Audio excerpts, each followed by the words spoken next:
আসসালামু আলাইকুম ওয়া রাহমাতুল্লাহি ওয়া বারাকাতুহু।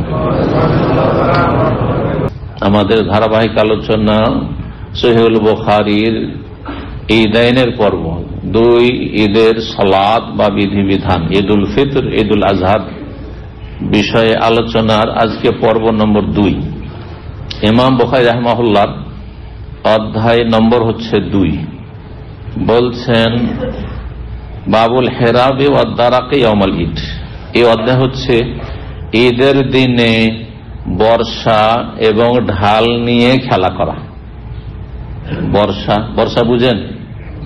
বর্ষা মানে বৃষ্টি না, বর্ষা মানে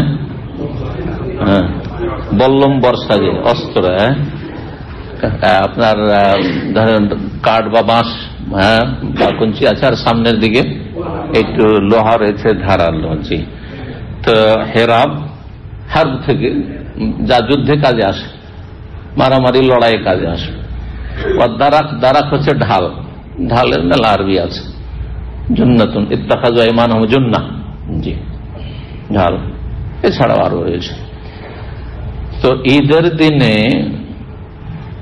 অস্ত্র, এক কথায় বর্ষা বলে অস্ত্র উদ্দেশ্য, আর ঢাল বলে প্রতিরক্ষা, অস্ত্র থেকে প্রতিরক্ষা যেগুলো দিয়ে করা হয়, সেটা ঢাল হোক অন্য কোনো কিছু হোক, আর যেগুলো দিয়ে প্রতিরক্ষার ব্যবস্থা, এইরকম কিছু নিয়ে খেলাধুলা করা। অর্থাৎ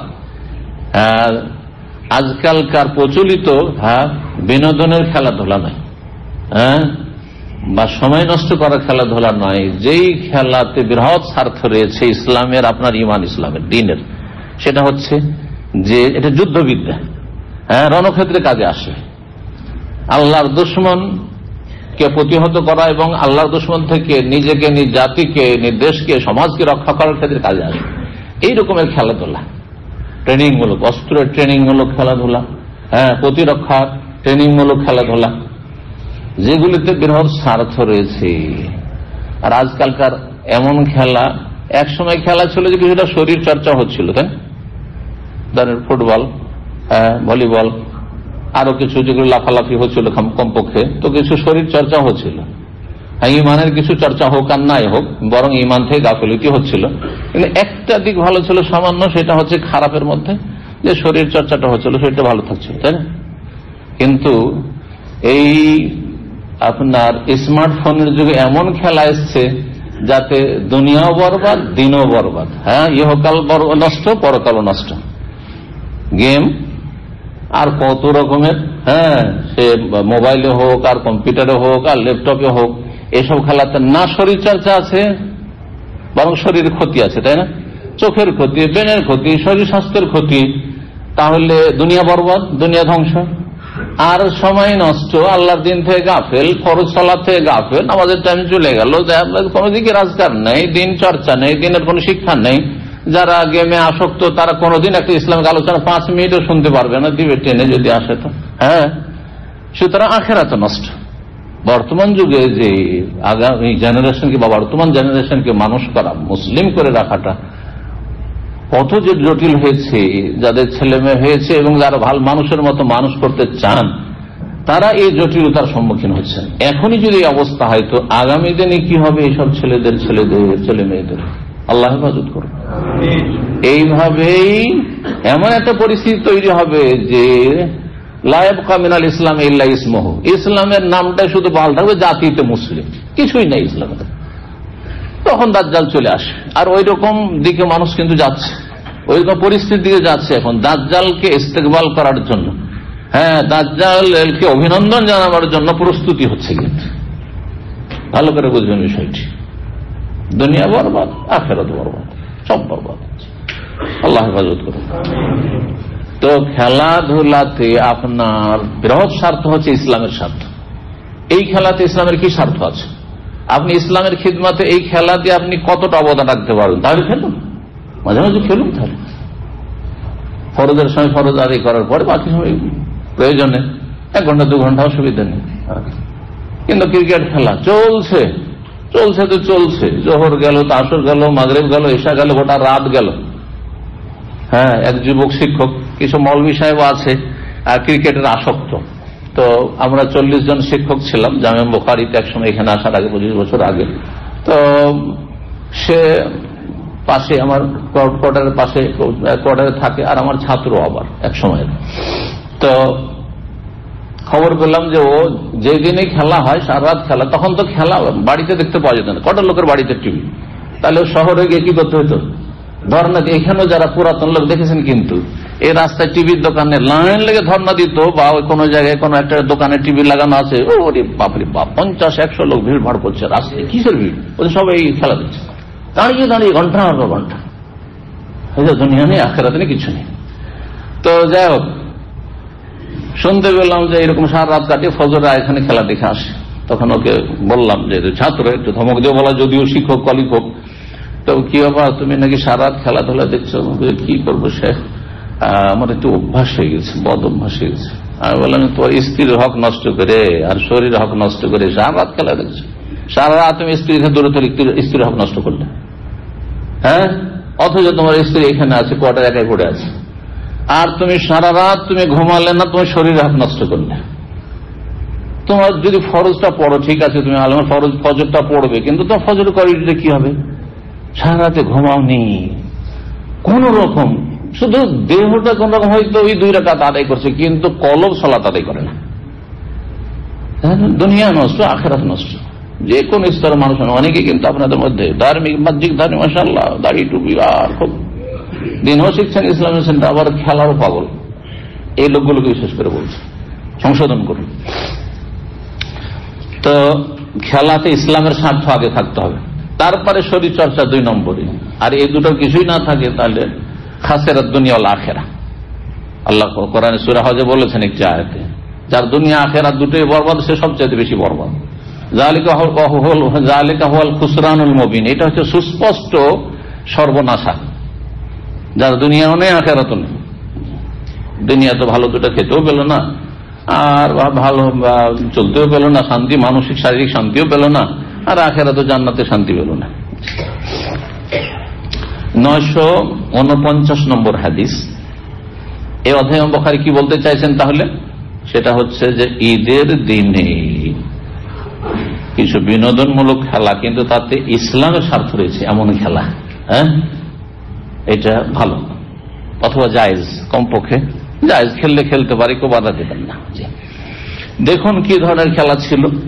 মা আয়েশা রাদিয়াল্লাহু তাআলা আনহা বর্ণনা করেছেন, তিনি বলছেন দাখালা আলাইয়া রাসূলুল্লাহ সাল্লাল্লাহু আলাইহি ওয়াসাল্লাম, রাসূলুল্লাহ সাল্লাল্লাহু আলাইহি ওয়াসাল্লাম আমাদের কাছে প্রবেশ করলেন, আমাদের কাছে কি করলেন, বা আমার ঘরে প্রবেশ করলেন, আমার কাছে ঘরে।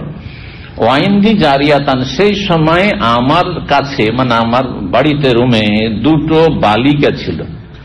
তারা বালিকা, জারিয়া, জারিয়া বলা হয় নাবালিকা মেয়েকে, জি, এখনো সাবালিকা হয়নি, 8 বছর 9 বছর 10 বছর এইরকম বয়সের মেয়েগুলি ছিলেন। তো গান্নি আনে যারা গীত গাইছিল, তাহলে নাবালিকা মেয়েদের গীত গাওয়া জায়েজ শরীয়ত সম্মত।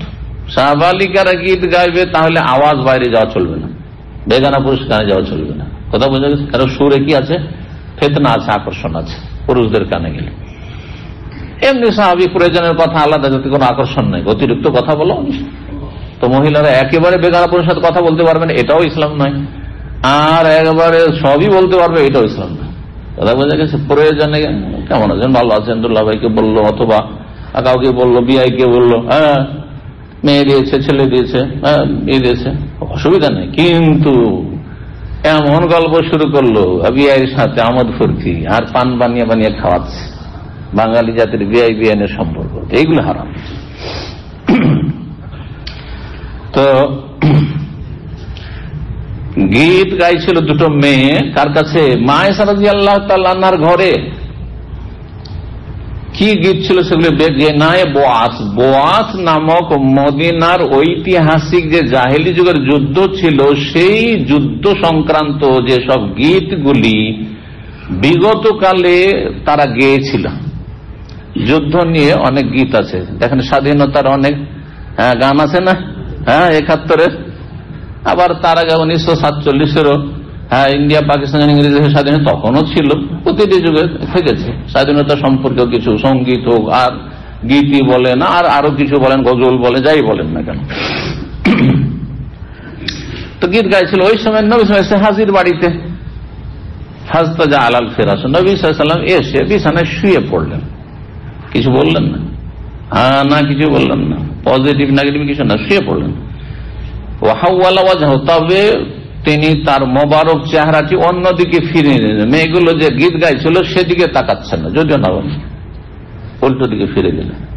তার মানে যে মেয়ে যদিও নাবালিকা, তবুও সেদিকে আমি তাকাবো না, অন্যদিকে তাকাচ্ছি। কিন্তু ঈদের দিনে গীত গাইছে, গীত গাইতে নিষেধ করব না, তাই না?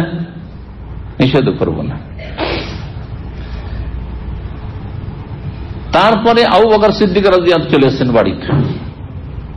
স্বামী আসার পরে বাবা চলে এসেছেন মেয়ের কাছে। আবু বকর রাদিয়াল্লাহু চলে এসেছেন। এখান থেকে কি বুঝলেন? মাসলা ইস্তেমাত করেন। জামাই মেয়ে ঘরে আছে, তাহলে শ্বশুর ঢুকতে পারবে না? পারবে না। কিন্তু হুট করে ঢুকবে না, দরজা বন্ধ করা থাকলে নক করে ঢুকবেন, কথা বলছেন, জানিয়ে ঢুকবেন যে আমি আছি, ঢুকছি, অসুবিধা নেই। নবী সাল্লাল্লাহু আলাইহি ওয়াসাল্লাম তার জামাই আলী এবং মেয়ে ফাতেমা একই বিছানে একই কম্বলে শুয়ে আছেন, সেই সময় ঢুকেছেন। হাদিস জানা আছে কারণ না নাই? না জানা থাকে জেনে নেন, আর যারা জানেন তারা জানে, স্মরণ করে দিচ্ছি। আর তারপরে তারা উঠতে যাচ্ছে, একটু লজ্জা লেগেছে যে স্বামী স্ত্রী আমরা শুয়ে আছি আর নবী সাল্লাল্লাহু আলাইহি ওয়াসাল্লাম হাজির। স্বাভাবিক, একটু শরম লাগবে, জামাইকে শরম লাগবে, রোগও লাগবে হয়তো। কিন্তু নবী সাল্লাল্লাহু আলাইহি ওয়াসাল্লাম শরীয়ত বর্ণনা করেছেন যে কোনো দোষণীয় না যে আমি স্ত্রী শুয়ে আছে পাশাপাশি। ওরা উঠতে যাচ্ছে, বলছে না শুয়ে থাকো শুয়ে থাকো। আর তারপর নবী সাল্লাল্লাহু আলাইহি ওয়াসাল্লাম ঠান্ডার সময় ছিল, কম্বলের তলায় নিজেও ঢুকে গেলেন, বসে গেলেন দুইজনের মাঝখানে। এটা আমাদের শেখানো হয়েছে যে লজ্জারও একটা সীমা আছে। যেখানে লজ্জা নেই ইসলামে, সেখানে লজ্জা নেই। শ্বশুর জামাই পাশাপাশি বসবেন। অনেক জামাই আছে শ্বশুরের দিকে তাকাবে না, শ্বশুর জামাইয়ের দিকে তাকাবে না, লজ্জায় কেউ কারোর সাথে কথা বলবে না। আমাদের একটু সমাজ, কথা বোঝা গেছে না? আর শ্বশুর শাশুড়ির সামনে বউ যদি খেয়ে নেয়, এক যুগ ছিল জানি না, এখন একটু পরিবর্তন হয়েছে, কত বেলজ্জাই মেয়ে, এই বউটা কত লজ্জাহীন, একবারে শ্বশুরের সামনে লোকমা ওঠায়, শাশুড়ির সামনে কি করে লোকমা ওঠায়। শুধু তাই না, স্বামীর সামনে এসে খাচ্ছে। আমাদের যুগে পরিবর্তন, আমরা কিন্তু পুরাতন যুগ পেয়েছি, নতুন যুগ পেয়েছি, পরিবর্তন ধীরে ধীরে হচ্ছে। মন্তব্য করছে, হ্যাঁ ছেলের মা বলছে, ছেলেকে তো কিছু বলছে না, একই প্লেটে হয়তো খাচ্ছে। কত বেহায় আমার বউটা, যে দেখো স্বামীর সামনে মুখ নাড়ছো, স্বামীর সামনে কি করে লোক উঠাচ্ছে। এগুলো আমাদের সমাজ, কুসংস্কার এগুলো।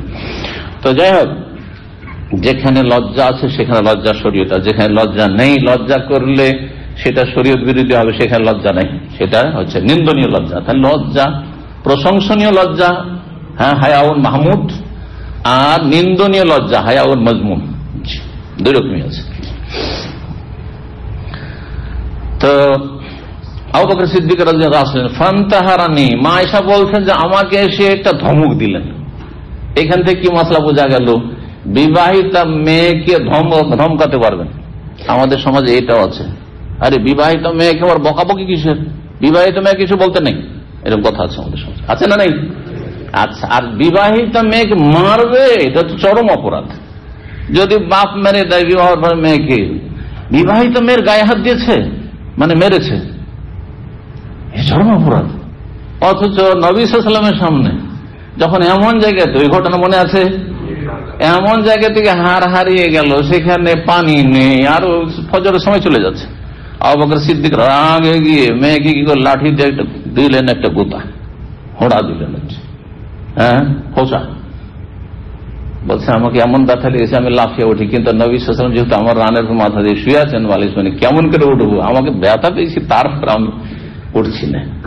তাহলে বোঝা গেল যে প্রয়োজনে মেয়েকে কি করা যাবে, স্বামীর সামনে, শুধু মারা যাবে না, স্বামীর সামনে মারা যাবে না। তোমার বেলায় থেকে অভিভাবকত্ব থেকে নেতৃত্ব বেরিয়ে গেছে, আমাদের স্বামী ওর অভিভাবক হয়ে গেছে, বলি মারছো কেন, বলতে পারে না কেউ, না মারতে পারে, জন্মদাতা বাবা, বিবাহ দেওয়ার পরেও জামার সামনে মারেননি নবী সাল্লাল্লাহু আলাইহি ওয়াসাল্লাম, রাতে বসে আছে। তাহলে এইভাবে হাদিসগুলো আমাদেরকে বুঝতে হবে। জি, কিন্তু এই নয় যে যখন তখন মারবেন আপনি। কথা হচ্ছে যে প্রয়োজন যদি হয়, মাইটটা কি জিনিস, মাইটটা শাস্তি দেওয়ার জন্য, আযাব দেওয়ার জন্য নাই। হ্যাঁ, আমি বলি আযাবের জন্য, কি জন্য, আদাবের জন্য। আদব শিখানোর জন্য, আদব শিখানোর জন্য একটু অপমান করা, একটু ছোট করা, যাতে আর এরকম ছোট না হইতে, অপদস্থ না হইতে চায়। কিন্তু আজাব দেওয়া সংস্কৃতি এমন করে পিটবো, হাড় ভেঙে দেবো, চামড়া উঠিয়ে নেবো, না না, এসব ভাষাও ঠিক না, আর এসব মোটেই না। ধমক দিলেন এখানে রয়েছে ওয়াকাল, আর বললেন মিজমারাতু শয়তান ইনদা রাসূলিল্লাহ রাসূলুল্লাহ সাল্লাল্লাহু আলাইহি ওয়াসাল্লামের সামনে শয়তানের বাদ্যযন্ত্র, শয়তানের বাজনা রসুলের বাড়িতে, আর রসুল সামনে, কি সাহস! এটা হচ্ছে কি ইমানি আবেগ, কিন্তু আবেগকে দলিল দিয়ে যাচাই বাছাই করতে হবে যে আবেগটা কোনখানে আছে। আপনার এই আবেগটা শরীয়ত সম্মত না শরীয়ত বহির্ভূত, বাড়াবাড়ি হয়ে যাচ্ছে, ছাড়াছাড়ি হচ্ছে, নাকি মাঝামাঝি ঠিক জায়গায় আছে, জায়েজ আছে ঈদের দিন। সেই জন্য নবী সাল্লাল্লাহু আলাইহি সাল্লাম আবু বকর সিদ্দিক রাদিয়াল্লাহু তাআলা আনহুর এই পদক্ষেপকে ভুল বললেন, বলছেন না দাও, হামা ছেড়ে দাও এদেরকে, এই দুটো মেয়েকে, বালিকাকে ছেড়ে দাও, গীত গাইতে দাও, গীত গাইতে থাকলো। তার ফালামা গাফালা, তার বলছেন যে আবু বকর সিদ্দিক রাদিয়াল্লাহু তাআলা আনহু যখন একটু অন্য মনস্ক হয়েছে, গাফালা মানে উদাসীন হওয়া, গাফালা মানে অন্য মনস্ক হওয়া, কিন্তু সব জায়গায় সবটা ঠিক না, উদাসীন কথাটি অন্যরকম, তাই না? সুতরাং আমি বাংলা কি অনুবাদ করলাম, একটু কি হয়েছে অন্য মনস্ক, অন্যদিকে খেয়াল করেছেন, আর ওই যে গীত গাইছে ওই বিষয়টি থেকে অন্যদিকে একটু অন্য প্রসঙ্গ চলে এসছে যখন, তখন গামাজ তোহমা, তখন ওই দুটো বালিকাকে আমি চোখের ইঙ্গিত করলাম। গামাজা এক মেজো, গামাজা বিল আইন মানে চোখের ইঙ্গিত করা, আর গামাজা বিল ইয়াদ মানে চিমটি কাটা, চিমটি দেওয়া। বলেন কি বলেন আপনারা, চিমটি দেওয়া বলেন, চিমটি কাটা বলেন?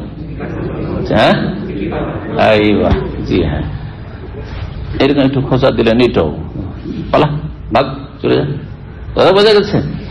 তো যদি হাত দিয়ে, এখানে হাতের কথা নেই, চোখের কথা নেই, এই জন্য কেউ কেউ ইঙ্গিতের অনুবাদ করেছে। তো ইঙ্গিত হইতে পারে যে চোখ দেওয়া হয় গামজ মানে, আর যদি হাত দেওয়া হয় তাহলে সেটা কি চিমটি দিয়ে ইঙ্গিত করা যায়, চলে যায়, আর গাইতে হবে না, চলে যায়। এখন আমার আব্বাও আছে আর স্বামী আছে, যা চলে যায়, হয়ে গেছে যথেষ্ট। ফাখারা যাতা, তখন এই দুটি মেয়ে বেরিয়ে চলে গেল। কি বুঝলেন? ঈদের দিনে এরকম যদি গীত টিত গাই, নাবালিকা মেয়েরা, তাহলে অসুবিধা নেই। এরকম যদি ইসলামিক সঙ্গীত থাকে আর যদি ছেলেরা গাই, তো কোনো অসুবিধা নেই। জি হ্যাঁ, বাস কি থাকতে হবে না, বাজনা হারাম, বাদ্যযন্ত্র, রান্ডান, মিউজিক আছে, মিউজিক হারাম, মিউজিক থাকবে না। আজকাল অধিকাংশ ইসলামী সঙ্গীতের নামে যা কিছু রয়েছে, শিল্পীদের সবগুলিতে কি আছে, প্রায় এই মিউজিক আছে, মিউজিকটা হারাম। মিউজিক ছাড়া হলে আরবিতে অনেক আছে, আনাসিদ নাম আছে, আনাসিদ ইসলামিয়া, আর সেগুলিতে মিউজিক আছে, হারাম আনাসিদ, সেগুলি হারাম। যেমন বিভ্রান্তি অনারবদের মধ্যে আছে, তেমন কিছু আরবরা ওই রকমই আছে, যারা মডার্ন, যারা ইখওয়ানি মানহাজের, যাদের কাছে মিউজিকটা এমন কোন ফ্যাক্টর না, রে আপনারা সব ক্ষেত্রে শুধু কড়াকড়ি করে, এইরকম ভাষা তাদের। কথা বুঝতে পেরেছেন? ইসলাম তাদের উদারপন্থী, তারা পশ্চিমা দেশে থাকা মানুষদের যেমন ইসলামটা খানিকটা অনেকটা এরকমটা। তবে কিছু লোক আছেন অবশ্যই সালাফি আকীদা মানহাজের আছেন, তারা ভিন্ন। 950 নম্বর হাদিস, আর একটি ঘটনা যেটা অধ্যায়ের সাথে সরাসরি আলোচনা এসছে, আলাদা নাম্বার দিয়েছেন কিন্তু সনদ নাই, মানে ওই হাদিসেরই একটা প্রসঙ্গ। ওয়াকানা ইয়াউমা ঈদিন, এটি ছিল ঈদের দিন। তাহলে এটি ছিল কি, তাহলে গীত গাওয়ার বিষয়টি কোন দিনে ছিল? ঈদের দিন। আর সেদিন ইয়ালাউ ফিহি সুদান, সেই দিন সুদানি লোকেরা, সুদানি মানে বর্তমানে এখন সুদান একটা রাষ্ট্র, তখন আপনার লোহিত সাগর পার করে একটা এলাকা অঞ্চল যেটাকে সুদান বলা হয়তো, এখনো সেই দেশটার নাম কি সুদান। আর কোন কোন রয়েছে হাবাসার কথা, হাবাসীদের কথা রয়েছে। তো হাবাসী পাশাপাশি ছিল তখন, সুদান আর এখন আলাদা, সুদান আলাদা দেশ, আর হাবাসা আলাদা দেশ। হাবাসাকে কি বলা হয় বাংলায়? কে বললেন? আবেসিনিয়া বলা হয়, ইথিওপিয়া বলা হয়।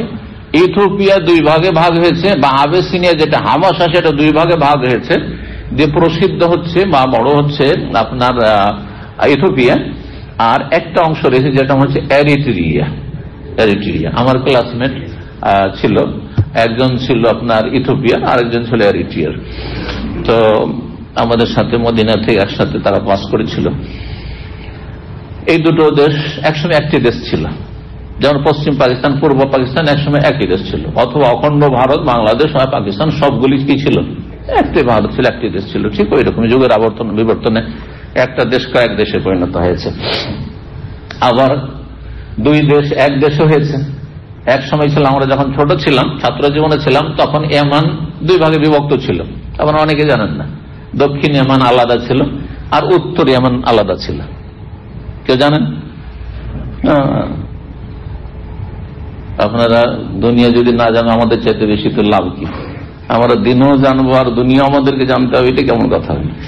তো যাই হোক, সুদানি লোকেরা বা হাবাসার লোকেরা তারা খেলাধুলা করছিল, তাও ছিল অন্য রিওয়ায়েতে রয়েছে মসজিদের বারান্দায়, মসজিদের চত্বরে, বারান্দায়। কারণ মসজিদ নবীর বাইরে যে খোলা খোলা জায়গাটা আছে না, যেটাকে আরবিতে হাসপা বলা হয়, খোলা জায়গায় যে ছাতা টাতা করা আছে, মানে বাইরে না, মানে এই মসজিদ নবী থেকে ভিতর থেকে বেরিয়ে আসলে দুটা জায়গা আছে এরকম। এই জায়গাগুলো মাঝখানে যে খোলা খোলা দুটো জায়গা আছে, তো বারান্দায় আর কি। তো তারা খেলাধুলা করছিল কিনে বিদ্যারাকে ঢাল নিয়ে, হেরাবে এবং বর্ষা নিয়ে, যুদ্ধস্ত্র নিয়ে খেলাধুলা করছিল। তখন মা আয়েশা রাদিয়াল্লাহু তাআলা বলছেন যে আমার ঠিক মনে নাই যে ফাইম্মা সাআলতু রাসূলুল্লাহ, আমি রাসূলুল্লাহ সাল্লাল্লাহু আলাইহি ওয়াসাল্লামের কাছে এই অনুরোধ করলাম, তাকে জিজ্ঞাসা করলাম। যা লিখেছে বাংলা অনুবাদে, এটা খুব সূক্ষ্ম জিজ্ঞাসা, মাসলা জিজ্ঞাসা করা হয়, কোন প্রশ্ন করা, তাই না? কিন্তু এখানে আসলে নবী সাল্লাল্লাহু আলাইহি ওয়াসাল্লামের কাছে আমি আরজ করলাম, দরখাস্ত করলাম। কি দরখাস্ত? যে আমাকে খেলা দেখার একটু অনুমতি দিবেন। দাদা বোঝা গেছে, হয় আমি রাসূলুল্লাহ সাল্লাল্লাহু আলাইহি ওয়াসাল্লামের কাছে অনুমতি চাইলাম, আরজ করলাম, ওয়াইম্মা কালা, অথবা স্বয়ং নবী সাল্লাল্লাহু আলাইহি ওয়াসাল্লাম, আমি কোন অনুমতি চাইনি, তিনি আমার কাছে প্রস্তাব করলেন, আতাশতাহিনা তানজুরিন, তুমি কি খেলা দেখতে ইচ্ছুক, আগ্রহী? ইশতেহা মানে আগ্রহ হওয়া, আর তানজুর নাজার আনজুর মানে দেখা, তুমি কি খেলা দেখতে আগ্রহী, দেখতে চাও? এই যে খেলা চলছে ঈদের দিনে। বলতো না, আমি বললাম হ্যাঁ, মানুষ হিসাবে খেলা দেখতে ভালো লাগে, খেলা দেখতে চায়। তাও আর বয়স কত হবে? বেশি বয়স হয়নি। নবী ইন্তেকালের সময় 18 বছর বয়স। প্রথম দিকে হলে তাহলে নবী সাল্লাল্লাহু আলাইহি ওয়াসাল্লাম সংসারে এসছেন, হ্যাঁ, কয় বছর বয়সে? 9 বছর বয়সে, 10, 12 না হয় 13 এইরকম বয়সে। 10-12 বছরের মেয়ে তো বাচ্চা বুদ্ধি তো থাকতেই পারে, স্বাভাবিক। তো দেখতে চাইলেন, হ্যাঁ দেখতে। আকামানি ওরা আহু, আমাকে পেছনে রাখলেন যাতে করে পর্দা ঠিক থাকে, হ্যাঁ, উকি মেরে দেখার জন্য। পেছন দিকে খেলা চলছে মসজিদে, আর মসজিদের পাশেই কক্ষ, উকি মেরে দেখার জন্য সিদ্র দিয়ে বা একটু পর্দা সরিয়ে আমাকে পেছন দিকে দাঁড় করলেন, নবী সাল্লাল্লাহু আলাইহি ওয়াসাল্লাম সামনের দিকে। আর তারপরে কিভাবে দাঁড়ালাম, বলছে খাদ্দি আলা খাদ্দিহি, এমন ভাবে দাঁড়িয়ে আমি দেখতে লাগলাম যে আমার গালটি নবী সাল্লাল্লাহু আলাইহি ওয়াসাল্লামের গালের সাথে লেগেছিল, মানে এইখানে। আমরা দেখি না কারো কাঁধে, যেহেতু আপনার ছেলে ছোট, এখানে করে ধর পিছনে কি লাগিয়ে আছে, হ্যাঁ, এই কাঁধটা লাগিয়ে আছে, আর আপনার গালের কাছে এখানে করে এই দিক থেকে একটু আড়ে পিছন দিক থেকে দেখছে। তো ওইভাবে আমি দেখতে লাগলাম। ওহ ইয়াকুলু, নবী সাল্লাল্লাহু আলাইহি ওয়াসাল্লাম তখন বলছিলেন, ওরা ভাবছে যে খেলা করছি না, বেশিক্ষণ খেলা যাবে না, কি বলে না বলে। নবী সাল্লাল্লাহু আলাইহি ওয়াসাল্লাম তাদের খেলা ছেড়ে দিতে চাইছে, হয়তো তারা খেলা সমাপ্ত করতে চাইছে। তখন নবী সাল্লাল্লাহু আলাইহি ওয়াসাল্লাম বলছিলেন তাদেরকে, দুনাকুম ইয়া বানি আরফেদা, হে আরফেদার বংশধর, তোমরা তোমাদের খেলা চালিয়ে যাও। দুনাকা হচ্ছে ইসিম ফেল আরবি গ্রামারে, যারা আরবি গ্রামার বুঝেন, আমরের অর্থে মানে নির্দেশমূলক অর্থ। দুনাক মানে তুমি ধরো, খুঁজ, যেমন আলাইকুম বিসুন্নতি মানে ইলজামু, আঁকড়ে ধরো, ধরো। তো ওই রকমই এটি দুনাকুম ইয়া বানি আরফেদা, বানি আরফেদা, আরফেদার বংশ। আরফেদার বংশ বলা হয়েছে হাবাসীদেরকে বা আফ্রিকার লোকদেরকে, এই সুদানি লোকদেরকে। কেন বলা হয়েছে? বলা হচ্ছে তাদের পূর্বপুরুষ কেউ ছিল যার নাম ছিল আরফেদা, আর আরফেদা বানি আরফেদা, যেমন ইসরাইল, তার নাম ছিল ইয়াকুব আলাইহিস সালামের নাম, তাই না? তো ইয়াকুব আলাইহিস সালামের নাম ইসরাইল, আর ইয়াকুব আলাইহিস সালামের বংশধর ইয়াকুব আলাইহিস সালামের কয় ছেলে? 12। এই 12টি ছেলে থেকে 12টি যে বংশ হয়েছে পরম্পরা, এদেরকে বনি ইসরাইল বলা। কোরআন কি বলা আছে? ইয়া বনি ইসরাঈল উযকুরু নি'মাতি আল্লাতী আন'আমতু আলাইকুম ওয়া আন্নী ফাদ্দালতুকুম আলাল আলামিন। সেই যুগে তাদেরকে সবচেয়ে বেশি শ্রেষ্ঠত্ব দেওয়া হয়েছিল। যেমন শেষ নবী মুহাম্মদ সাল্লাল্লাহু আলাইহি ওয়াসাল্লামের আগমনের সাথে সাথে শেষ উম্মতকে আমাদেরকে সবচেয়ে বেশি শ্রেষ্ঠত্ব দেওয়া হয়েছে। কিন্তু কিসের ভিত্তিতে? ঈমান এবং নেক আমলের ভিত্তিতে, তাকওয়ার ভিত্তিতে। যদি সেটা বহাল থাকে তাহলে আল্লাহ এটা ছিনিয়ে নেবেন না, আর না হলে ছিনিয়ে নেবেন। যেমন বনি ইসরাইল ইহুদীদের কাছ থেকে, বনি ইসরাইল ইয়াকুব আলাইহিস সালামের বংশধর, তারা ইব্রাহিম আলাইহিস সালামের বংশধর, তারা ইসহাকের বংশধর, নবী পরম্পরা নবীর বংশধর, তবুও তাদের কাছে এই ফজিলতকে ছিনিয়ে নেওয়া হয়েছে যখন তারা অযোগ্যতা প্রমাণ করেছে যে আমরা আর ইসলামী নেতৃত্বের, ইমানি নেতৃত্বের আমরা যোগ্যতা রাখি না, অসৎ হয়ে পড়েছি। ভালো করে বুঝবেন বিষয়টি। এই বিষয়টি তাফসীরকারগণ আলোচনা করেন। ফাদ্দালনাহুম আলাল আলামিন, তাদেরকে সমস্ত পৃথিবীর মানুষের উপর ফজিলত দিয়েছি, শ্রেষ্ঠত্ব দিয়েছি। কিন্তু এই শ্রেষ্ঠত্ব কেন ছিনিয়ে নিলেন? কখন বহাল থাকবে? শেষ নবী মুহাম্মদ সাল্লাল্লাহু আলাইহি ওয়াসাল্লাম যখন আসলেন আর তাদেরকে বলা হইল, মদিনায় তিনটি বংশ বসবাস করে ইহুদিদের, তাদেরকে বলা হলো দামেন ঈমান নিয়ে আসো, তোমাদেরকে ডবল নেকি আল্লাহ দেবেন। আগের নবীর উপর ঈমান নিয়ে আসছে, আবার এই নবীর প্রতি ঈমান নিয়ে আসবে, সুতরাং তোমরা কি পাবে? দ্বিগুণ সওয়াব পাবে। তারা প্রত্যাখ্যান করেছিল, ইহুদিরা ইসলাম কবুল করেনি, তাদেরকে আল্লাহ সবচেয়ে নিকৃষ্ট বলে আল্লাহ কোরআনে ঘোষণা করেছে। তারপরে আশাদ্দান নাস আদাওয়াতান লিল্লাযিনা আমানু আল ইহুদ। তো আরফেদা কেউ ছিল, বানি আরফেদা, বানিন ছিল। বানি জামা, ইবনুনের জামা হচ্ছে বানিন বা বানুন, আল মাল ওয়াল বানুন। তো বানিন, যখন বানিনটা ইজাফত হয়েছে আরফেদা দিয়ে, তখন নুনে জামা হযফ হয়ে গেছে। এগুলো হচ্ছে গ্রামার। নাও, হে আরফেদার বংশ, তোমরা খেলা চালিয়ে যাও। হাত্তা ইজা মালেল, তো আমি দেখতে দেখতে বিরক্ত হয়ে গেলাম। আর কত দেখবো, হয়ে গেছে, যথেষ্ট হয়ে গেছে, সব খেলা দেখাটা এরকম। কালা, তখন নবী সাল্লাল্লাহু আলাইহি ওয়াসাল্লাম বুঝতে পেরেছেন যে হয়তো আমি আর দেখতে চাইছি না। বলছে হাসবুকে, তোমার যথেষ্ট হয়ে গেছে, মানে খেলা দেখে মন ভরে গেছে। সুবহানাল্লাহ, স্ত্রীর মনের অবস্থার কতটা খেয়াল লাগছে। এতে প্রত্যেক স্বামীর, যে বিয়ে করেছেন অথবা বিয়ে করবেন, সবার জন্য উত্তম শিক্ষা রয়েছে, উত্তম আদর্শ রয়েছে রাসূলুল্লাহ সাল্লাল্লাহু আলাইহি ওয়াসাল্লাম, যে স্ত্রীর মানসিক অবস্থার সবসময় খেয়াল রাখবেন যে সে কি চাই, জায়েজের আওতাতে, নাজায়েজের আওতাতে না। বেহায়াবে পর্দা করে নিয়ে বাড়াবে আপনাকে না, কিন্তু স্ত্রী চাই যে মাঝে মাঝে একটু চলেন, ঘুরতে নিয়ে চলেন, মাঝে মাঝে একটু ভালো কিছু খাওয়ান। অবশ্যই আমার কাছে কিছু পয়সা থাকে, আমি একটু সাধনে কিছু খরচ খরচা করছি, দান সাদকা করি না, এমন ভাবে টাইট করে রেখেছেন তোকে সব খাবার দেওয়া, একটা পয়সা দিব না। আমার কাছে বহু অভিযোগ আসছে আজকে, মাসলা মাসায় যেহেতু সারা পৃথিবীতে মানুষ জিজ্ঞেস করে, সুবহানাল্লাহ, এমনও জালেম স্বামী আছে, অনেক টাকা ইনকাম করে, একটা পয়সা পকেট খরচ স্ত্রীকে দেয় না। মান্থলি পকেট খরচ দিতে হবে না? এই যুগটা কি এমন যে পেটের দুটো ভাত দিয়ে চলে যাবে, যে 3 বার খেতে তো বাস হয়ে গেল, আর কিছু খরচ লাগবে না? তার কি মন চায় না যে আমি কিছু দান সাদকা করি, যদি দিনদার ধার্মিক হয়? তার কি মন চায় না যে আমিও মাঝে মাঝে একটু চকলেট খাবো? হ্যাঁ, আপনার যা চা কফি খাওয়ার ইচ্ছা তার হইতে পারে না? অবশ্যই ইচ্ছা হইতে পারে। আর খান না, আপনি দেবেন তাকে।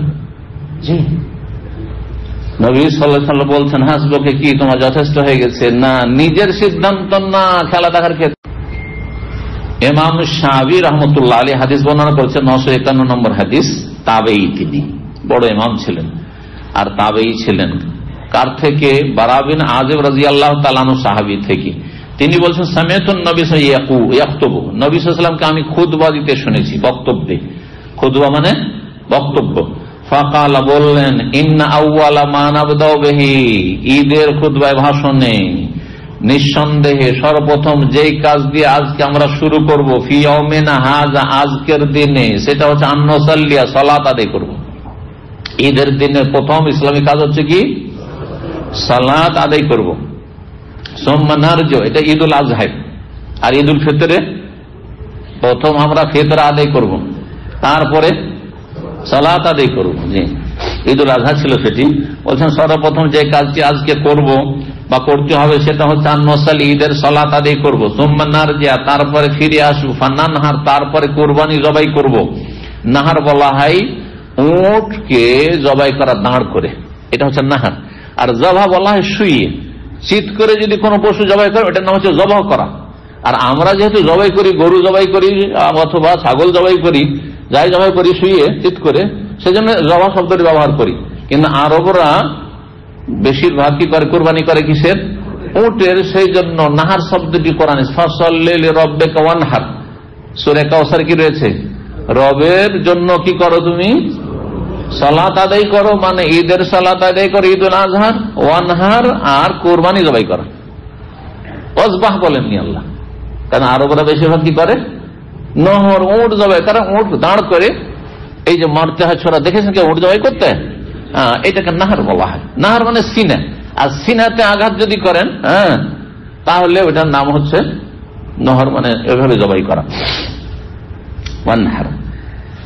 তো তারপরে আমরা কি করব? কোরবানি জবাই করবো। ফামান ফাআলা, যারা এই নিয়ম নীতি পালন করবে, আগে ঈদ পড়বে আর ঈদ পড়ার পরে কোরবানি করবে। এই নয় যে ঈদ পড়ে এসে যাতে করে খাবার বাসায় রেডি পাই, সেই জন্য আগে কোরবানিটা করে নি, আর তারপরে বিবি সাহেবাকে বলি যে তুমি পাকশাক করো, কোরবানি পড়ে আসছি যাতে সব রেডি পাই, তাই না?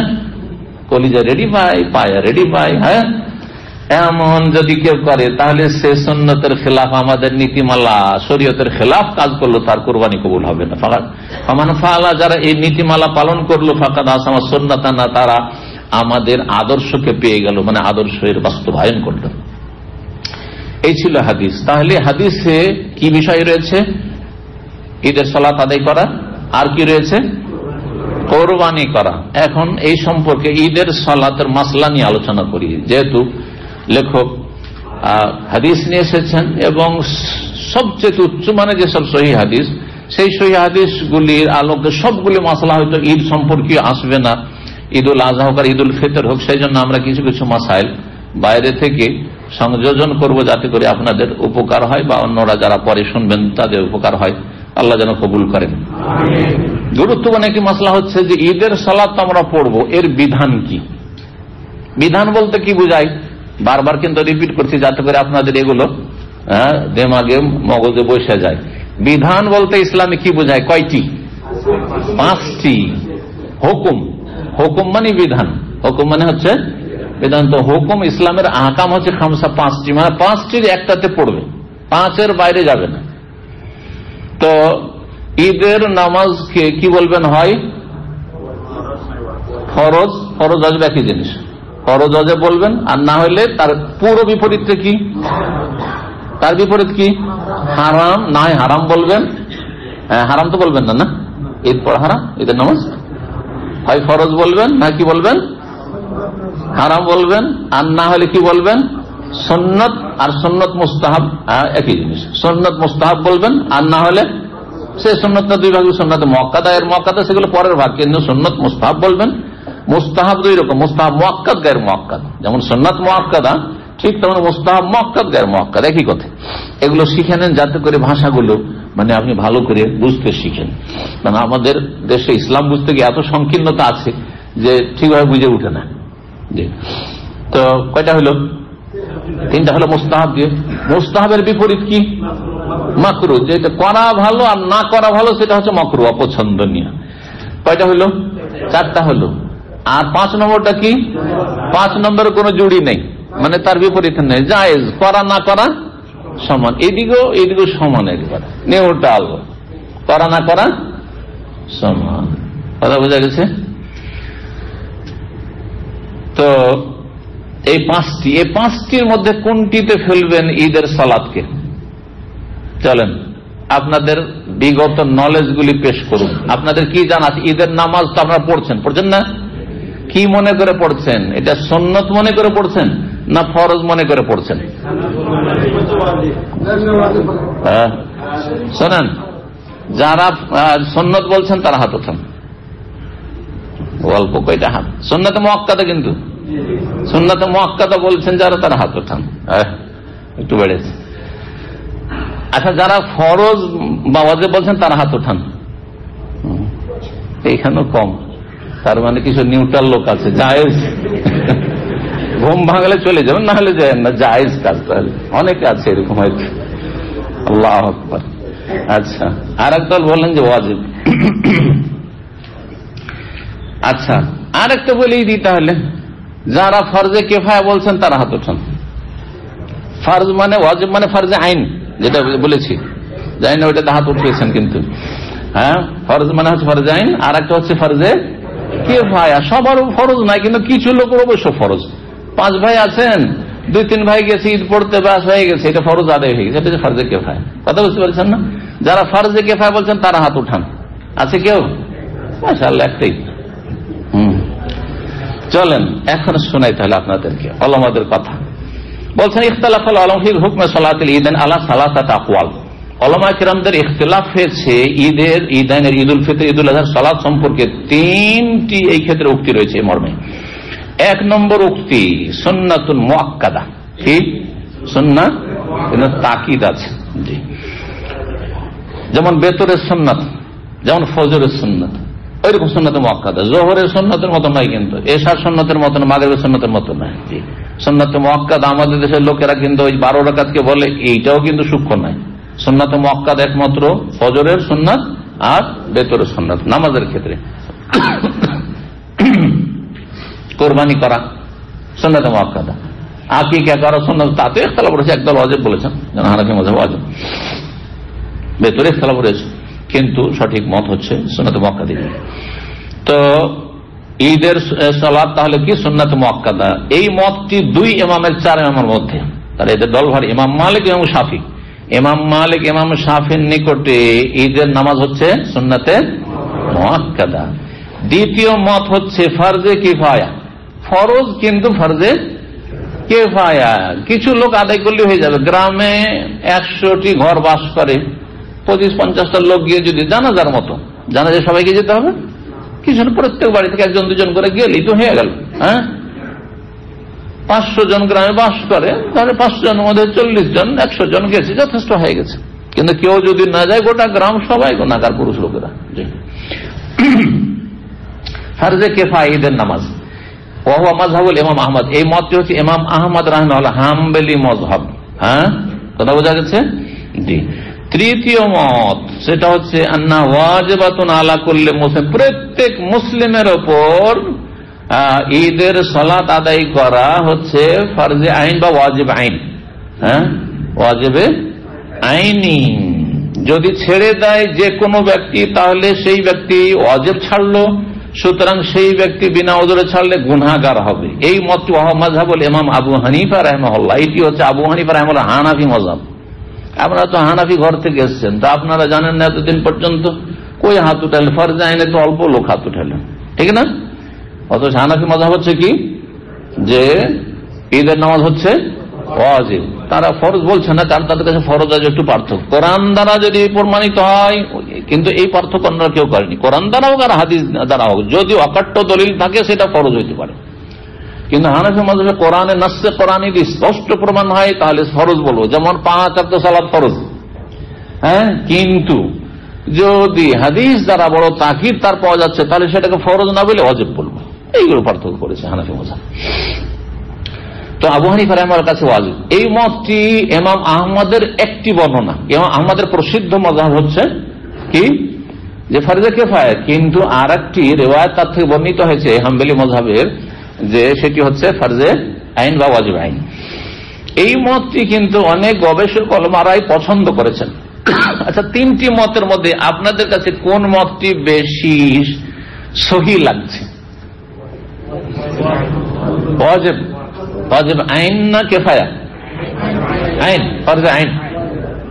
ফরজে আইন যদি কেউ বিশ্বাস করেন, আর যদি বাই চান্স ঘুমিয়ে যান না পড়েন, গুনাহগার হবেন। কিন্তু সারা রাত জাগলেন, বন্ধু বান্ধব নিয়ে আড্ডা দিলেন রাত 2-3টা পর্যন্ত, আর তারপরে শুয়ে গেলেন, ফজর উঠতে পারলেন আর ঈদও পেলেন না, গিয়ে দৌড়তে ঈদ শেষ হয়ে গেল, গুনাহগার তাহলে অবশ্যই। কারণ আপনার যেটা ইমান সে অনুযায়ী আপনার গুনাহ হবে। এটা মশলা কিন্তু শুনে রাখা ভালো। আপনার যে ইমান সে অনুযায়ী কি হবে? আপনার গুনাহ হবে। কিন্তু ইমানটা আপনার দলিল ভিত্তিতে হবে, আবার মনের খেয়াল খুশি না। হ্যাঁ, যেমন বিড়ি সিগারেট, হ্যাঁ কি মাকরুহ, কারণ আমি খাই সেই জন্য।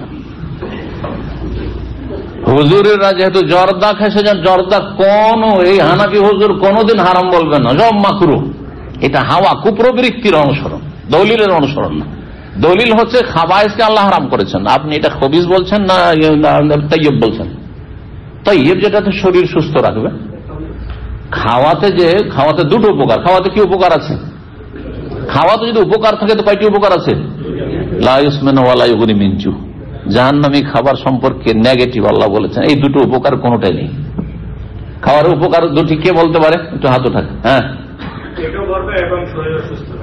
পেট ভরবে, হ্যাঁ, ইউগনি মিন জু খিদা নিবারণ করবে, আর ইউসমিনু পুষ্টিকর হবে। শরীরে রক্ত, শরীরে ভিটামিন, শরীরে যে চাহিদাগুলি রয়েছে শরীর চলার জন্য, সবল থাকার জন্য, সুস্থ থাকার জন্য, রোগমুক্ত থাকার জন্য, রোগের প্রোটেকশনের জন্য, প্রতিরোধের জন্য শরীর রেডি হবে আপনার সেই খাবার খেয়ে। তো বলেন যে জর্দা খেয়ে দুটার কোনটা হবে? যে বলবে যে মাকরু তাকে বলেন আজকে দুপুরে তোকে জর্দা খাইয়ে রাখো। ও মোল্লাকে বলেন যে আপনাকে দাও তার জর্দার দাও, শুধু জর্দা খাওয়াবো, 250 গ্রাম জর্দা খাওয়াবো, আপনার বাড়িতে মরা লাশ পড়ে থাকবে। ভালো করে শোনেন, কথা বোঝা গেছে? মাতাল হবে না, যেমন খামর মদে আছে, সেজন্য মদের হাদিস সেই ক্ষেত্রে পেশ করবো না, কিন্তু কিছু কিছু দিক থেকে মদ থেকেও খারাপ। মদ খেয়ে মাতাল হবে, হয়তো মরবে না। হ্যাঁ, 1-2 গ্লাস 4 গ্লাস যদি মদ খায় তো মরবে না, হয়তো যতক্ষণ আরো বেশি না খাবে। কিন্তু জর্দা যদি 250 গ্রাম খাওয়িয়ে দেন, আমি একটু বেশি বললাম, মনে হয় 100 গ্রাম খেলে যথেষ্ট হবে মরার জন্য, তাই না? তাহলে সে মরার লাশ, সে হুজুরে সে আপনার বাড়িতে পড়ে থাকবে, যেই মোল্লা মাকরু বলবে ওকে দাওয়াত দিবে, একটা পরামর্শ দিলাম। তাহলে এই ঢিলা ফতুয়া সমাজ থেকে উঠে যাবে। কথা বোঝা গেছে? হাওয়ার ভিত্তিতে, কুপ্রবৃত্তির ভিত্তিতে ফতুয়া হচ্ছে যে দাড়ি সুন্নাত, এটা মাসরি ফতুয়া। কথা বলছে অনেক আরবদের ফতুয়া, জাহেলদের। আর এটা হচ্ছে আমাদের হিন্দি বাঙালি ফতুয়া। যদি দাড়ি না রাখে তাহলে কি দাড়ি সুন্নাত, এত কেন বাড়াবাড়ি করছেন আপনি? কথা বোঝা যাচ্ছে? এটা হাওয়া, কুপ্রবৃত্তির অনুসরণ, ইত্তেবা শাহওয়াত। আপনি শাহওয়াত, কুপ্রবৃত্তির অনুসারী, আপনি আল্লাহ রসুলের অনুসারী না, আনুগত্যকারী না। আল্লাহর বিধান অনুসরণ করেন না, কোরআনে অনুসরণ করেন, রসুলের হাদিসের অনুসরণ করেন। আপনি ইত্তাবিউ মা উনজিলা ইলাইকুম মির রাব্বিকুম, রবের পক্ষ থেকে যে বিধান তার অনুসারী না। দলিলের ভিত্তিতে বলুন যে দাড়ি সুন্নাত, দলিল বলেন কোথায় সুন্নাত? একজন সাহাবী যদি দাড়ি মুন্ডন করতেন তো বলতেন হ্যাঁ সুন্নাত, নবীর সামনে দাড়ি মুন্ডন লোক চলাফেরা করতো, তাহলে সুন্নাত। কথা বোঝা গেছে? 5টি দিক রয়েছে দাড়ির ক্ষেত্রে তাগিদের, তারপরে ওয়াজিব হবে না। আল্লাহ বোঝার তৌফিক দান করে। এই 2টি উদাহরণ দিলাম। এই জন্য ঈদের ক্ষেত্রে মাঝে মাঝে আমার তো ঈদটা ছুটে যায়, সুতরাং আজকে যখন জিজ্ঞাসা আমাকে করা হচ্ছে কি বলি, সুন্নতি বলি না, চলবে না, আপনাকে দলিল ভিত্তিতে বলতে হবে।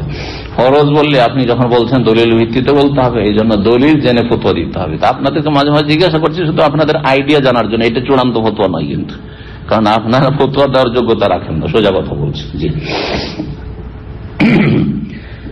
3টি মত হয়ে গেল। তাহলে আবার 3টি মত শুনে, সুন্নাতে মুআক্কাদা, ফারজে আইন আর ফারজে কিফায়া। জি, ফারজে আইন যারা বলেছেন তাদের অন্যতম ইমাম আবু হানিফা, অন্যতম হচ্ছেন গবেষক, মুহাদ্দিস, ইমাম, ফাকিহ শাইখুল ইসলাম ইবনে তাইমিয়া রাহিমাহুল্লাহ। সালাফি আলেমদের মধ্যে, ইমামদের মধ্যেই ইমাম ইবনে তাইমিয়া রাহিমাহুল্লাহ, যিনি 4 ইমামের পর্যায়ের ইমাম। জি, যদি তকলিদের যুগ হইতো বা তকলিদ জায়েজ হইতো, হ্যাঁ, তাহলে বলতাম যে হাম্বলি, শাফি, হানফি, মালিকি এসব মযহাবের মতো আপনি তাইমি মযহাব পালন করেন, কিন্তু কোন মযহাব পালন করা জায়েজ নয় নির্দিষ্ট একটা, সুতরাং তাইমি মযহাবও জায়েজ নেই। কথা বুঝতে পারছেন? ভালো করে শুনেন কথাটি। জি, আমি যেসব আলেমদেরকে সবচেয়ে বেশি ভালোবাসি তাদের অন্যতম, তাদের অনেকে রয়েছেন, তার আগের গুলি বলবেন আবু হানিফা, শাফি, মালিক, আমরা সবাইকে ভালোবাসি, কিন্তু সংস্কারমূলক যিনি কাজ করেছেন, ইসলাম যে কলুষিত হয়ে গেছিল শিরক বিদআতে, কুসংস্কারে, সুফি ইজমে আর কুফরিতে, 4 রকমের গুমরাহি থাকে, মাজার পূজায়, তারপরে যারা সংস্কার করেছেন ইসলামের ইতিহাসে, মুজাদ্দিদ যাদেরকে বলা হয়, তাদের অন্যতম একজন মুজাদ্দিদ হচ্ছেন ইমাম ইবনে তাইমিয়া রাহিমাহুল্লাহ। তার ফতোয়া হচ্ছে, এবং সালাফি মানহাজের আকীদার আলেম তিনি। যদি খাঁটি সালাফি দেখতে হয় ইবনে তাইমিয়া রাহিমাহুল্লাহর লেখনী পড়তে হবে, আর খাঁটি সালাফির কোন আলেমকে হইতে হয় তাহলে ইবনে তাইমিয়া রাহিমাহুল্লাহর লেখনী অবশ্যই পড়তে হবে। যারা পড়েন আমাদের দেশের আর নিজেদেরকে আহলে হাদিস বলে, উল্টো পাল্টা ফতোয়া দেয়, আর তারপর আহলে হাদিসকে বদনাম করে, আহলে হাদিসকে বদনাম করে, দিল আহলে হাদিস আহলে সুন্নাত থেকে ওয়াল জামাত থেকে বের করে, কারণ তাদের এসব কিতাবাদি সম্পর্কে কোনো জ্ঞান নেই, তাদের পড়াশোনা নেই। আল্লাহ হেফাজত করুন। তো ইবনে তাইমিয়া রাহিমাহুল্লাহর মত হচ্ছে যে ঈদের সালাত কি ফরজে আইন। ইমাম শাওকানি কোথাকার লোক ছিলেন? ইবনে তাইমিয়া রাহিমাহুল্লাহ কোথাকার লোক ছিলেন? ইবনে তাইমিয়া কোথাকার লোক ছিলেন? হ্যাঁ, একজন দামেশকি, দামেস্ক কোথাকার? শাম দেশের ছিলেন। আর ইমাম শাওকানি কে পাকিস্তানি বলে দিল, আল্লাহ হেদায়েত করে। ইমাম শাওকানি ইয়ামানের লোক ছিলেন, আর জন্মগত বংশগত তিনি শিয়া ছিলেন। আপনারা তো সুন্নি বেদাতি ছিলেন, ওখান থেকে উঠে এসেছেন। ইমাম শাওকানি এত বড় ইমাম, সালাফি ইমাম, তিনি শিয়া ছিলেন, জৈদি শিয়া ছিলেন। এই যে হুসি বংশধর ছিলেন, বংশধর বর্তমান যে হুসি আছে না, হ্যাঁ, এই হুসি বংশের আগের মানুষ, এই 200-250 বছর আগের মানুষ ছিলেন তিনি। তারপরে আল্লাহ তার হেদায়েত নসিব করলো, তিনি সুন্নি হইলেন আর সালাফি, কোরআন সুন্নাহ শরিয়াত পাক্কা সালাফি। তাকলিদ শাখসি, অন্ধ মযহাবের অনুসরণ যে হারাম, এর উপর একটি কিতাব, ঐতিহাসিক কিতাব রয়েছে, এত সুন্দর কিতাব রয়েছে, আমি পড়েছি এই কিতাবটি, আল কাউলুল মুফিদ, হ্যাঁ, ফি যাম্মি তাকলিদ, বা এই ধরনের কিতাব রয়েছে। তাকলিদের নিন্দাই, তাকলিদ সম্পর্কে, তাকলিদের অসারতাই, তার একটি কিতাব রয়েছে আল কাউলুল মুফিদ বলে। তো এই কথাগুলো বিভিন্ন কিতাবে রয়েছে। যাই হোক, এই মতটি সম্পর্কে শোনেন, কারণ এই মতটি হচ্ছে শক্তিশালী। কোনটি? যে ঈদের সালাত ফরজে আইন, ফরজ, এবং প্রত্যেক সাবালকের ফরজ, প্রত্যেক সাবালকের ফরজ। দৈনিক ফরজ 5 ওয়াক্ত সালাত, সাপ্তাহিক ফরজ জুমার সালাত, আর বাৎসরিক ফরজ ঈদ উল ফিতর, ঈদ উল আজহার সালাত। ভালো করে শুনে, জি, এটা হচ্ছে শক্তিশালী মত। এই মতের দলিল সূরা কাউসারের আয়াত নম্বর 2, ফাসাল্লি লিরাব্বিকা ওয়ানহার, রবের জন্য সালাত পড়ো, মানে ঈদের সালাত পড়ো, তাফসীর করেছেন। এবং ওয়ানহার কুরবানি, তারপরে কুরবানি করো। জি, এই আয়াতের তাফসীরে ইবনে কুদামা রাহিমাহুল্লাহ মুগনিতে বলছেন, ফিকহার প্রসিদ্ধ কিতাব হাম্বলি মাযহাবের আল মাশহুর ফি তাফসীর, তাফসীরে প্রসিদ্ধ রয়েছে, আন্নাল মুরাদা বিযালিকা, যে ফাসাল্লি রবের জন্য সালাত আদায় করো, মানে সালাতুল ঈদ, ঈদুল আজহার সালাত আদায় করো, আর তারপর কুরবানি করো। আর অন্যান্য উলামারা তাফসীর করেন, দ্বিতীয় তাফসীর, ফাসাল্লি লিরাব্বিকা, মানে যে কোনো নামাজ, ফরজ নামাজ পড়ো, দৈনিক ফরজ নামাজ পড়ো। তখন সেটা দলিল হবে না ওই তাফসীর করলে। কিন্তু হাদিস রয়েছে স্পষ্ট, যেখানে নারীদেরকে, যেখানে ঋতুবতী মহিলা নামাজ নেই, তারপরে ঈদগাহে নিয়ে যেতে বলা হয়েছে, নির্দেশ দিয়েছেন। যেখানে যেসব মেয়েদেরকে নিয়ে গেলে, সাবালিকাদেরকে নিয়ে গেলে ফিতনা হবে, সুন্দরী আকর্ষণীয় 16 বছরের মেয়ে, 18 বছরের মেয়ে, যুবতী মেয়ে, কুমারী মেয়ে, তাদেরকে নিয়ে যেতে বলা হয়েছে। তাহলে পুরুষদের উপর কেন সেটা ওয়াজিব হবে না? কথা বুঝতে পেরেছেন? এটি হচ্ছে সবচেয়ে শক্তিশালী দলিল। সহিহ বুখারী 324 আর সহিহ মুসলিম 890, উম্মে আতিয়া রাদিয়াল্লাহু তাআলা আনহা থেকে হাদিস, কালা, তিনি বলছেন যে আমারানা রাসূলুল্লাহ সাল্লাল্লাহু আলাইহি ওয়াসাল্লাম আমাদেরকে নির্দেশ দিয়েছেন। উম্মে আতিয়া একজন সাহাবিয়া, মহিলা, তিনি বলছেন আমাদেরকে, মানে নারী জাতিদেরকে, সাহাবী মহিলাদেরকে নির্দেশ দিয়েছেন রাসূলুল্লাহ সাল্লাল্লাহু আলাইহি ওয়াসাল্লাম কি, আন নুখরিজাহুন্না, মেয়েদেরকে, মহিলাদেরকে যেন বের করে বাড়ি থেকে নিয়ে যায়, ফিল ফিতরে ওয়াল আযহা, ঈদুল ফিতর, ঈদুল আযহা, ঈদের মাঠে। কাকে? আল আওয়াতিকা, আওয়াতিক মানে ষোড়শী মহিলা, 16 বছর, সবচাইতে বেশি রূপ আর লাবণ্য মেয়েদের তখন থাকে যখন যুবতী হয়ে উঠে।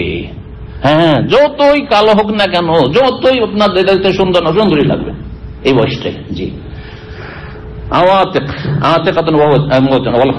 ঋতুবতী মহিলাদেরকে, জাওয়াতিল খুদুর, এবার কুমারীদেরকে, কুমারী মেয়েরা লজ্জাশীলা হয়, কারণ তারা পরপুরুষের সাথে জীবনে কথা বলেনি। এটাই হচ্ছে আসল মুসলিম সমাজ, যে সেপারেট লেখাপড়া করেছে, লেখাপড়া করলে সবসময় সেপারেট থেকে, যে বেগানা পুরুষের সাথে একাকার হয়নি, যার ফলে লজ্জা যে আল্লাহ সৃষ্টিগত মেয়েদেরকে দিয়েছেন, সৃষ্টিগত লজ্জা মেয়েদেরকে দিয়েছেন, পুরুষকে দিয়েছেন, কিন্তু মহিলার, মেয়ের লজ্জা সবচেয়ে বেশি রয়েছে।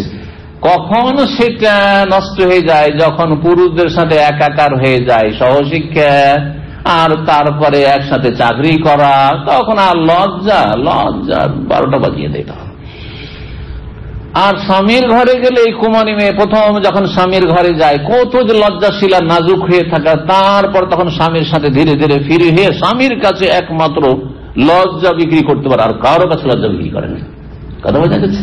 জি, দাওয়াতুল খুদুর, যাদেরকে জাহেলি যুগ মানে তারা এমন পর্দাতে ঢেকে রাখতো, বাইরে বেরোতে দিত না যে কারো ঘরে একটা মেয়ে আছে আর ও দেখে নিবে আর চার দেখে নিবে। আজকাল মুসলিম সমাজ আমাদের দেশে বলছে মেয়েদেরকে বের হইতে না দেবো, তাহলে কেমন করে ছেলেরা জানবে যে কার ঘরে কোন মেয়ে আছে আর বিয়ের উপযুক্ত মেয়ে আছে। সেই জন্য বোরকা পরাবে না যতদিন বিয়ে হয়নি। বোরকা পরা ঘরে দেখছে মা বোরকা পরে মেয়ে ওড়না পরে আছে। আর যুক্তি জানেন, এই যুক্তি কিন্তু ওদের কাছ থেকে শোনা আমার, কারণ আমি যেহেতু সমাজের চিকিৎসা করছি সেই জন্য এগুলো শুনে মনে রাখতে হয়।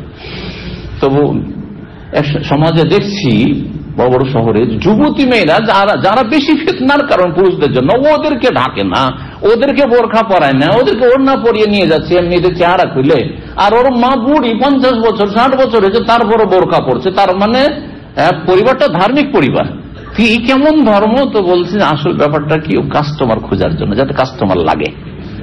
কথা বলছেন, কাস্টমার লাগে। তো বের করে নিয়ে যেতে বলেছেন এই বয়সের মেয়েদের। ফাম্মাল হইয়া ঋতুবতী মহিলা কিনা সালাত পড়বে না, ফায়াতাজিলনা সালাত, সালাত থেকে তারা পৃথক থাকবে। ওয়ায়াশহাদনাল খায়রা, তারা কল্যাণে উপস্থিত, ঈদগাহে উপস্থিত হওয়া মানে কল্যাণে উপস্থিত হওয়া। ওয়া দাওয়াতুল মুসলিম, কল্যাণ হচ্ছে খুতবা, খুতবা শুনবে, বক্তব্যটা শুনলো। ওয়া দাওয়াত মুসলিমদের দোয়াতে শরীক হবে, যে ইমাম দোয়া করছেন আর দোয়াতে আমিন আমিন বলছেন, হ্যাঁ খুতবার সময় দোয়া করছেন, সেই দোয়াগুলিতে শরীক হবে কারা? ঋতুবতী মহিলারা। কারণ মাসিক অবস্থায় দোয়া করতে পারবে, আমিন বলতে পারবে, জিকির আজকার করতে পারবে। জি, কুলতু ইয়া রাসূলুল্লাহ, তখন বলছেন উম্মতি, আমি বললাম হে আল্লাহর রাসূল, ইহদানা লা ইয়াকুনু লাহা জিলবাব, আমাদের অনেকে আছে, অনেক মেয়েরা আছে যাদের বড় ওড়না নেই, তো শরীর না ঢেকে কেমন করে যাবে? অনেক মেয়েরা আমাদের সমাজে আছে বোরখা নেই, গরিব, বোরখা কেনার পয়সা নেই, আপনার বোরখা কিনে দেবে। আমি এইরকম কাজ করেছি এক সময়, অনেক আগে যৌবনকাল করেছি। আমি এলান করেছি যে গ্রামে যারা যারা বোরখা পড়তে চাইবে শুধু আমাকে বলবে যে বোরখা পড়তে চাই, আমি বোরখা এনে দেবো, ফেরি বোরখা দেবো। তারপরে রাজি হয়নি, এক সময় ছিল। এখন তো আলহামদুলিল্লাহ একটা বোরখা পড়ার একটা হিড়িক পড়েছে, যদিও বোরখারও 12টা বেজে গিয়েছে। কথা বলছেন, বোরখা মানে ওতে আরো বেশি আকর্ষণ।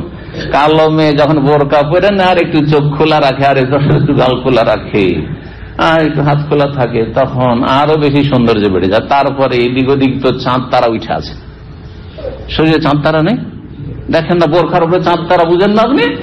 হ্যাঁ, বুঝেন না আপনারা কি চাঁদ তারা? এই যে এমব্রয়ডারি নকশা, এগুলো হচ্ছে চাঁদ আর তারকা আকাশের। গোটা বোরখা ওই আকাশের মতো জকজক করছে। এই বোরখা তো বেহায়া বোরখা। জি, আর তারপরে এমন টায়ার্ড যে সব জায়গায় বোঝা যাচ্ছে, পাছা কয় কিলো আর সামনে কতটা কয় কিলো আছে, ইদিক উদিক কয় কিলো আছে, আর কত মোটা না পাতলা সব বোঝা যাচ্ছে। এই বোরখা পরে লাভ নেই। কিন্তু বোরখা পরলে ঢিলা বোরখা পরবেন, আকর্ষণবিহীন বোরখা পরাবেন, এমব্রয়ডারি নকশা না থাকে। আর যদি একান্ত থাকে, আপনাদেরকে সর্বনিম্ন বলছি, তো কালো রঙেরই নকশা এমব্রয়ডারি দেন।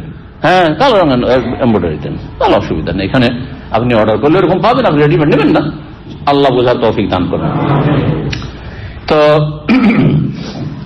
আমাদের যে বড় বড় ওড়না নেই, তো বাইরে যাবো কি করে, আমরা ঈদ পড়তে যাবো কি করে? অনেকে এরকম আছে, যার দুটো আছে, যে মহিলার ও তার একটি ওড়না তার বোনকে দিয়ে দিবে, দিনী বোনকে দিয়ে দিবে, যে যাও ধার নিয়ে যাওয়ার পরে ঈদ পড়ে এসো। এই বলেছেন নবী সাল্লাল্লাহু আলাইহি ওয়াসাল্লাম। এই হাদিস হচ্ছে দলিল কিসের? বলছেন ওয়াল ইসতিদলালু বিহাযাল হাদিসি আলা ওজুবে সালাতিল ঈদ আকওয়া, এই হাদিস দ্বারা দলিল পেশ করা ঈদের সালাত যে ওয়াজিব, আবু হানিফা রাহিমাহুল্লাহর মাযহাব, ইবনে তাইমিয়া রাহিমাহুল্লাহর মাযহাব বা মাসলাক, এটি হচ্ছে বড় শক্তিশালী। মিনাল ইস্তিদলাল বিল আয়াতিস সাবিক ফাসাল্লি লিরাব্বিকা ওয়ানহারের দলিলের চাইতো, যদিও সেটি কোরআন আয়াত, কারণ সেটি স্পষ্ট না। কারণ হতে পারে ঈদের সালাত, হতে পারে 5 ওয়াক্ত সালাত, সব সালাতকে বোঝানো হয়েছে। কথা বোঝা গেছে? যার ফলে এই হাদিসটি অত্যন্ত গুরুত্বপূর্ণ দলিল। এখানে আমরা কোন মযহাবকে প্রাধান্য দিলাম বলুন তো দেখি? হানাফি মযহাবকে প্রাধান্য দিলাম না? তারপর আমাদের হানাফি ভাই দেওবন্দি বেরলভী আমাদের ইন্ডিয়া বাংলাদেশে, তারা বলে শেখ মতিউর রহমান হানাফি মযহাবের শুধু বিরোধিতাই করে, তাই না? আমার এই কথাটি বারবার মেসেজ আমি দিতে চাই এই মজহাবি অন্ধদেরকে, যারা কোরআন সুন্নাহ অনুসরণ করেন না, মজহাবি গোঁড়ামির রোগে যারা আক্রান্ত তাদেরকে, যে আমরা যেটা দলিলের আলোকে শক্তিশালী সেটাকে প্রাধান্য দিয়ে থাকি। এইটাই হচ্ছে সালাফি মানহাজ।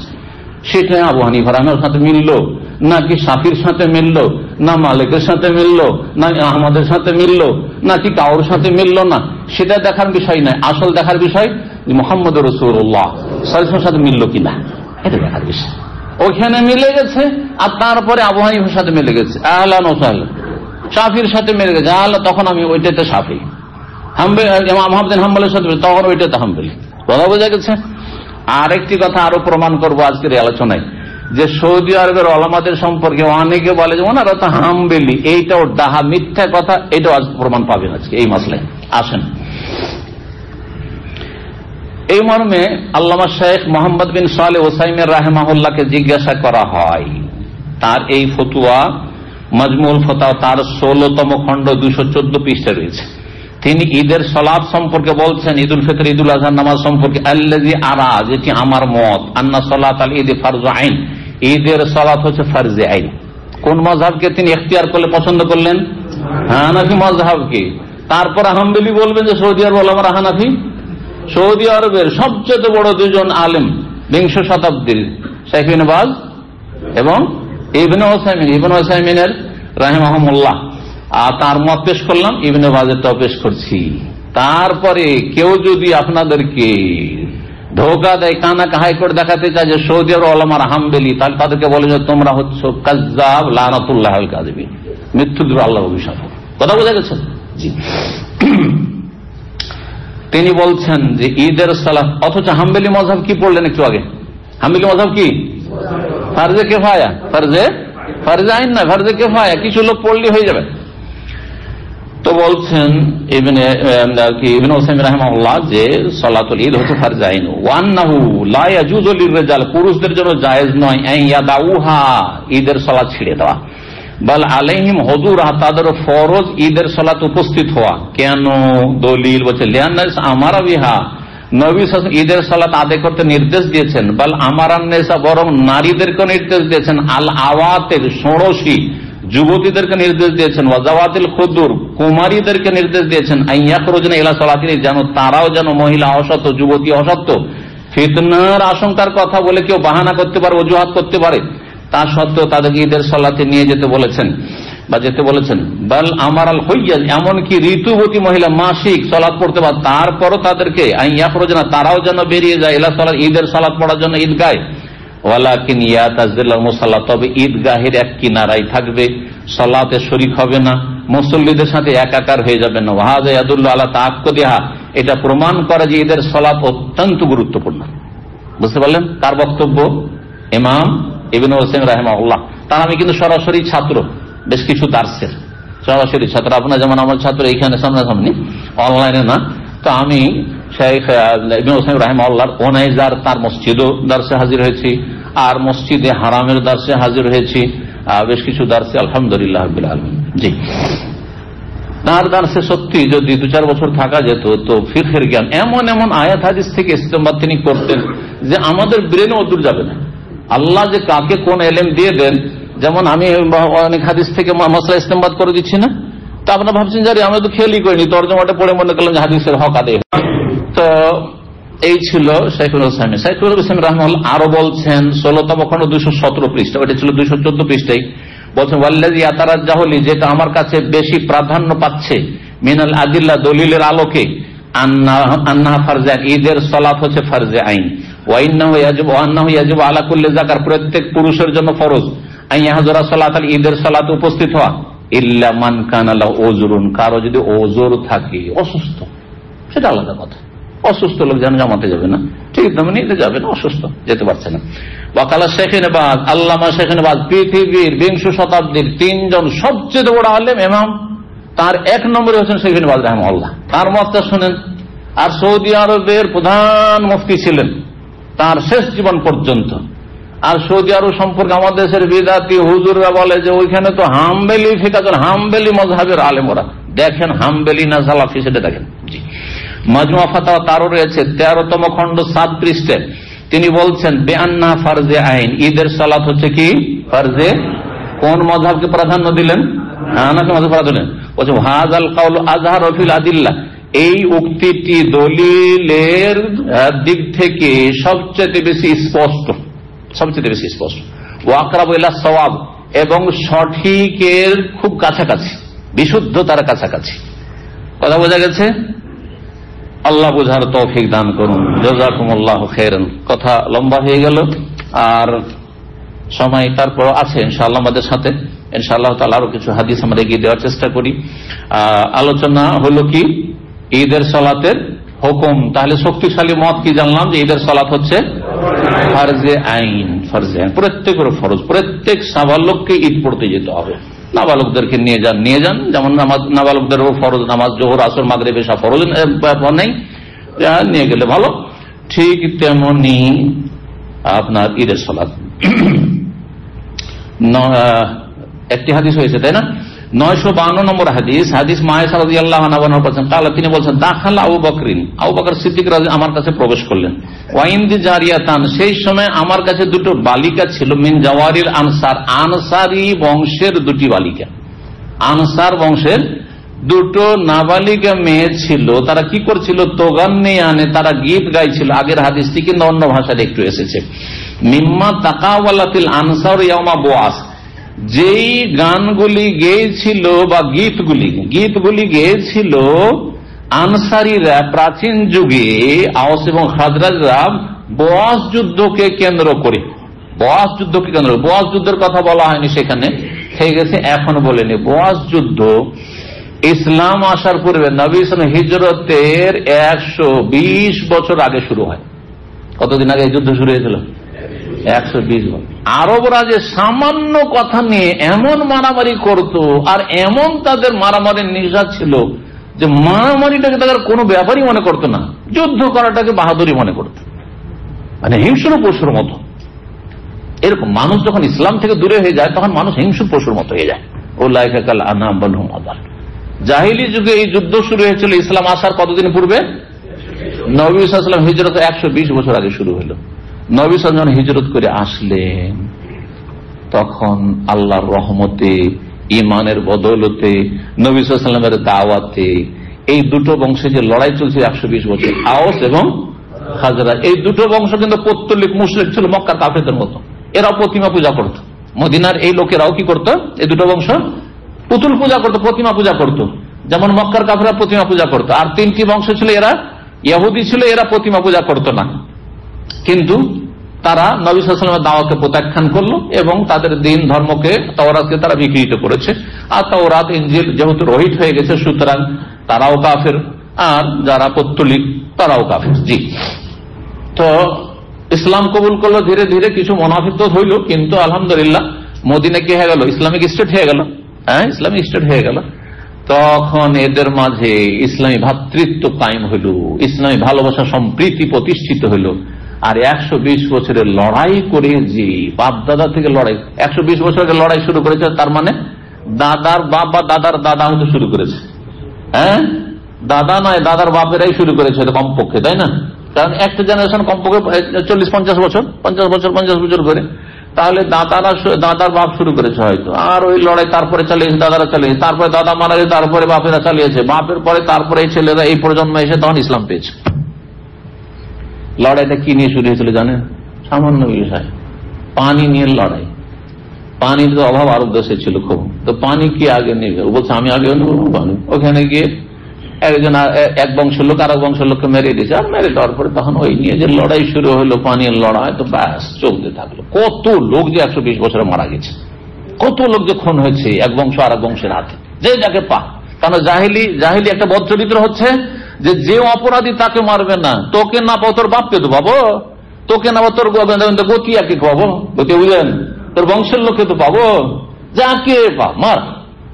আর এই জাহিলিতে রয়েছে রাজনৈতিক দলগুলোতে, আরে তোকে না পাবো তোর দলের লোককে তো পাবো, এইরকম মারামারি আর খোনাখনি চলে। সুতরাং এগুলো হচ্ছে জাহিলিয়াত, সাবধান এই জাহিলিয়াত থেকে। জি, তো এই বোয়াসের যুদ্ধে যা কিছু ঘটেছিল আর প্রাচীন যুগে সেসব তাদের পূর্বপুরুষরা যেসব গীত গেয়েছিল সেসব গীতগুলি এই দুটো মেয়ে গাইছিল। এই দুটো মেয়ে কে ছিল? ভাষ্যকাররা বলেছেন এই দুটো মেয়ে, একটি মেয়ে ছিল আব্দুল্লাহ বিন সালামের মেয়ে, আর একটি মেয়ে ছিল হাসান বিন সাবেতের মেয়ে। আল্লাহ তাআলা আলাম এর সনদ কি অবস্থায় রয়েছে, কিন্তু ভাষ্যকাররা উল্লেখ করেছেন যে কেউ হোক না কেন দুটো নাবালিকা মেয়ে ছিল যারা গীত গাইছিল মা আয়েশা রাদিয়াল্লাহু তাআলা আনহার ঘরে, তার সামনে আবু বকর সিদ্দিক এসে হাজির। কালাত মা আয়েশা বলছেন ওয়ালাইসা তবে মুগান্নিয়াতাইন, কিন্তু তারা পেশাগত গায়িকা ছিল না, এমনি গীত গাইছে ঈদের দিনে। আমাদের দেশে হয় না বিয়ে শাদীতে একটু হয়তো গীত গাইছে, কিন্তু এরা পেশাগত কিন্তু না কিনা গায়িকা না। আর যারা একটু পয়সা হলো আর যারা একটু ভোগবিলাসী তারা গায়িকা ভাড়া করে নিয়ে আসে, তাই না? তারপরে তখন তাদেরকে নিয়ে তখন বিয়ের অনুষ্ঠান আরো কিছু কত কি হচ্ছে হিন্দুদের মতো আর ইহুদি খ্রিস্টানদের মতো। তো এরা পেশাগত কি ছিল না, গায়িকা ছিল না। ফাকাল আবু বকর সিদ্দিক রাদিয়াল্লাহু তাআলা আনহু বলেন আবে মাযামিরি শয়তান কি বাইতে রাসূলুল্লাহ সাল্লাল্লাহু আলাইহি ওয়াসাল্লাম, রাসূলুল্লাহ সাল্লাল্লাহু আলাইহি ওয়াসাল্লাম বাড়িতে শয়তানের বাদ্যযন্ত্র, অথচ মিউজিক বাজেনি, কিন্তু কোন ঢোল ঢাক ছিল না, শুধু কি ছিল গীত গাইছিল, তাও নাবালিকা মেয়েরা। এটা ছিল ঈদের দিনে। আগের হাদিসটাতে ঈদের দিনের কথাটি স্পষ্ট ছিল না, পরে হাদিসটা তো খেলাধুলার ক্ষেত্রে তখন এসছে।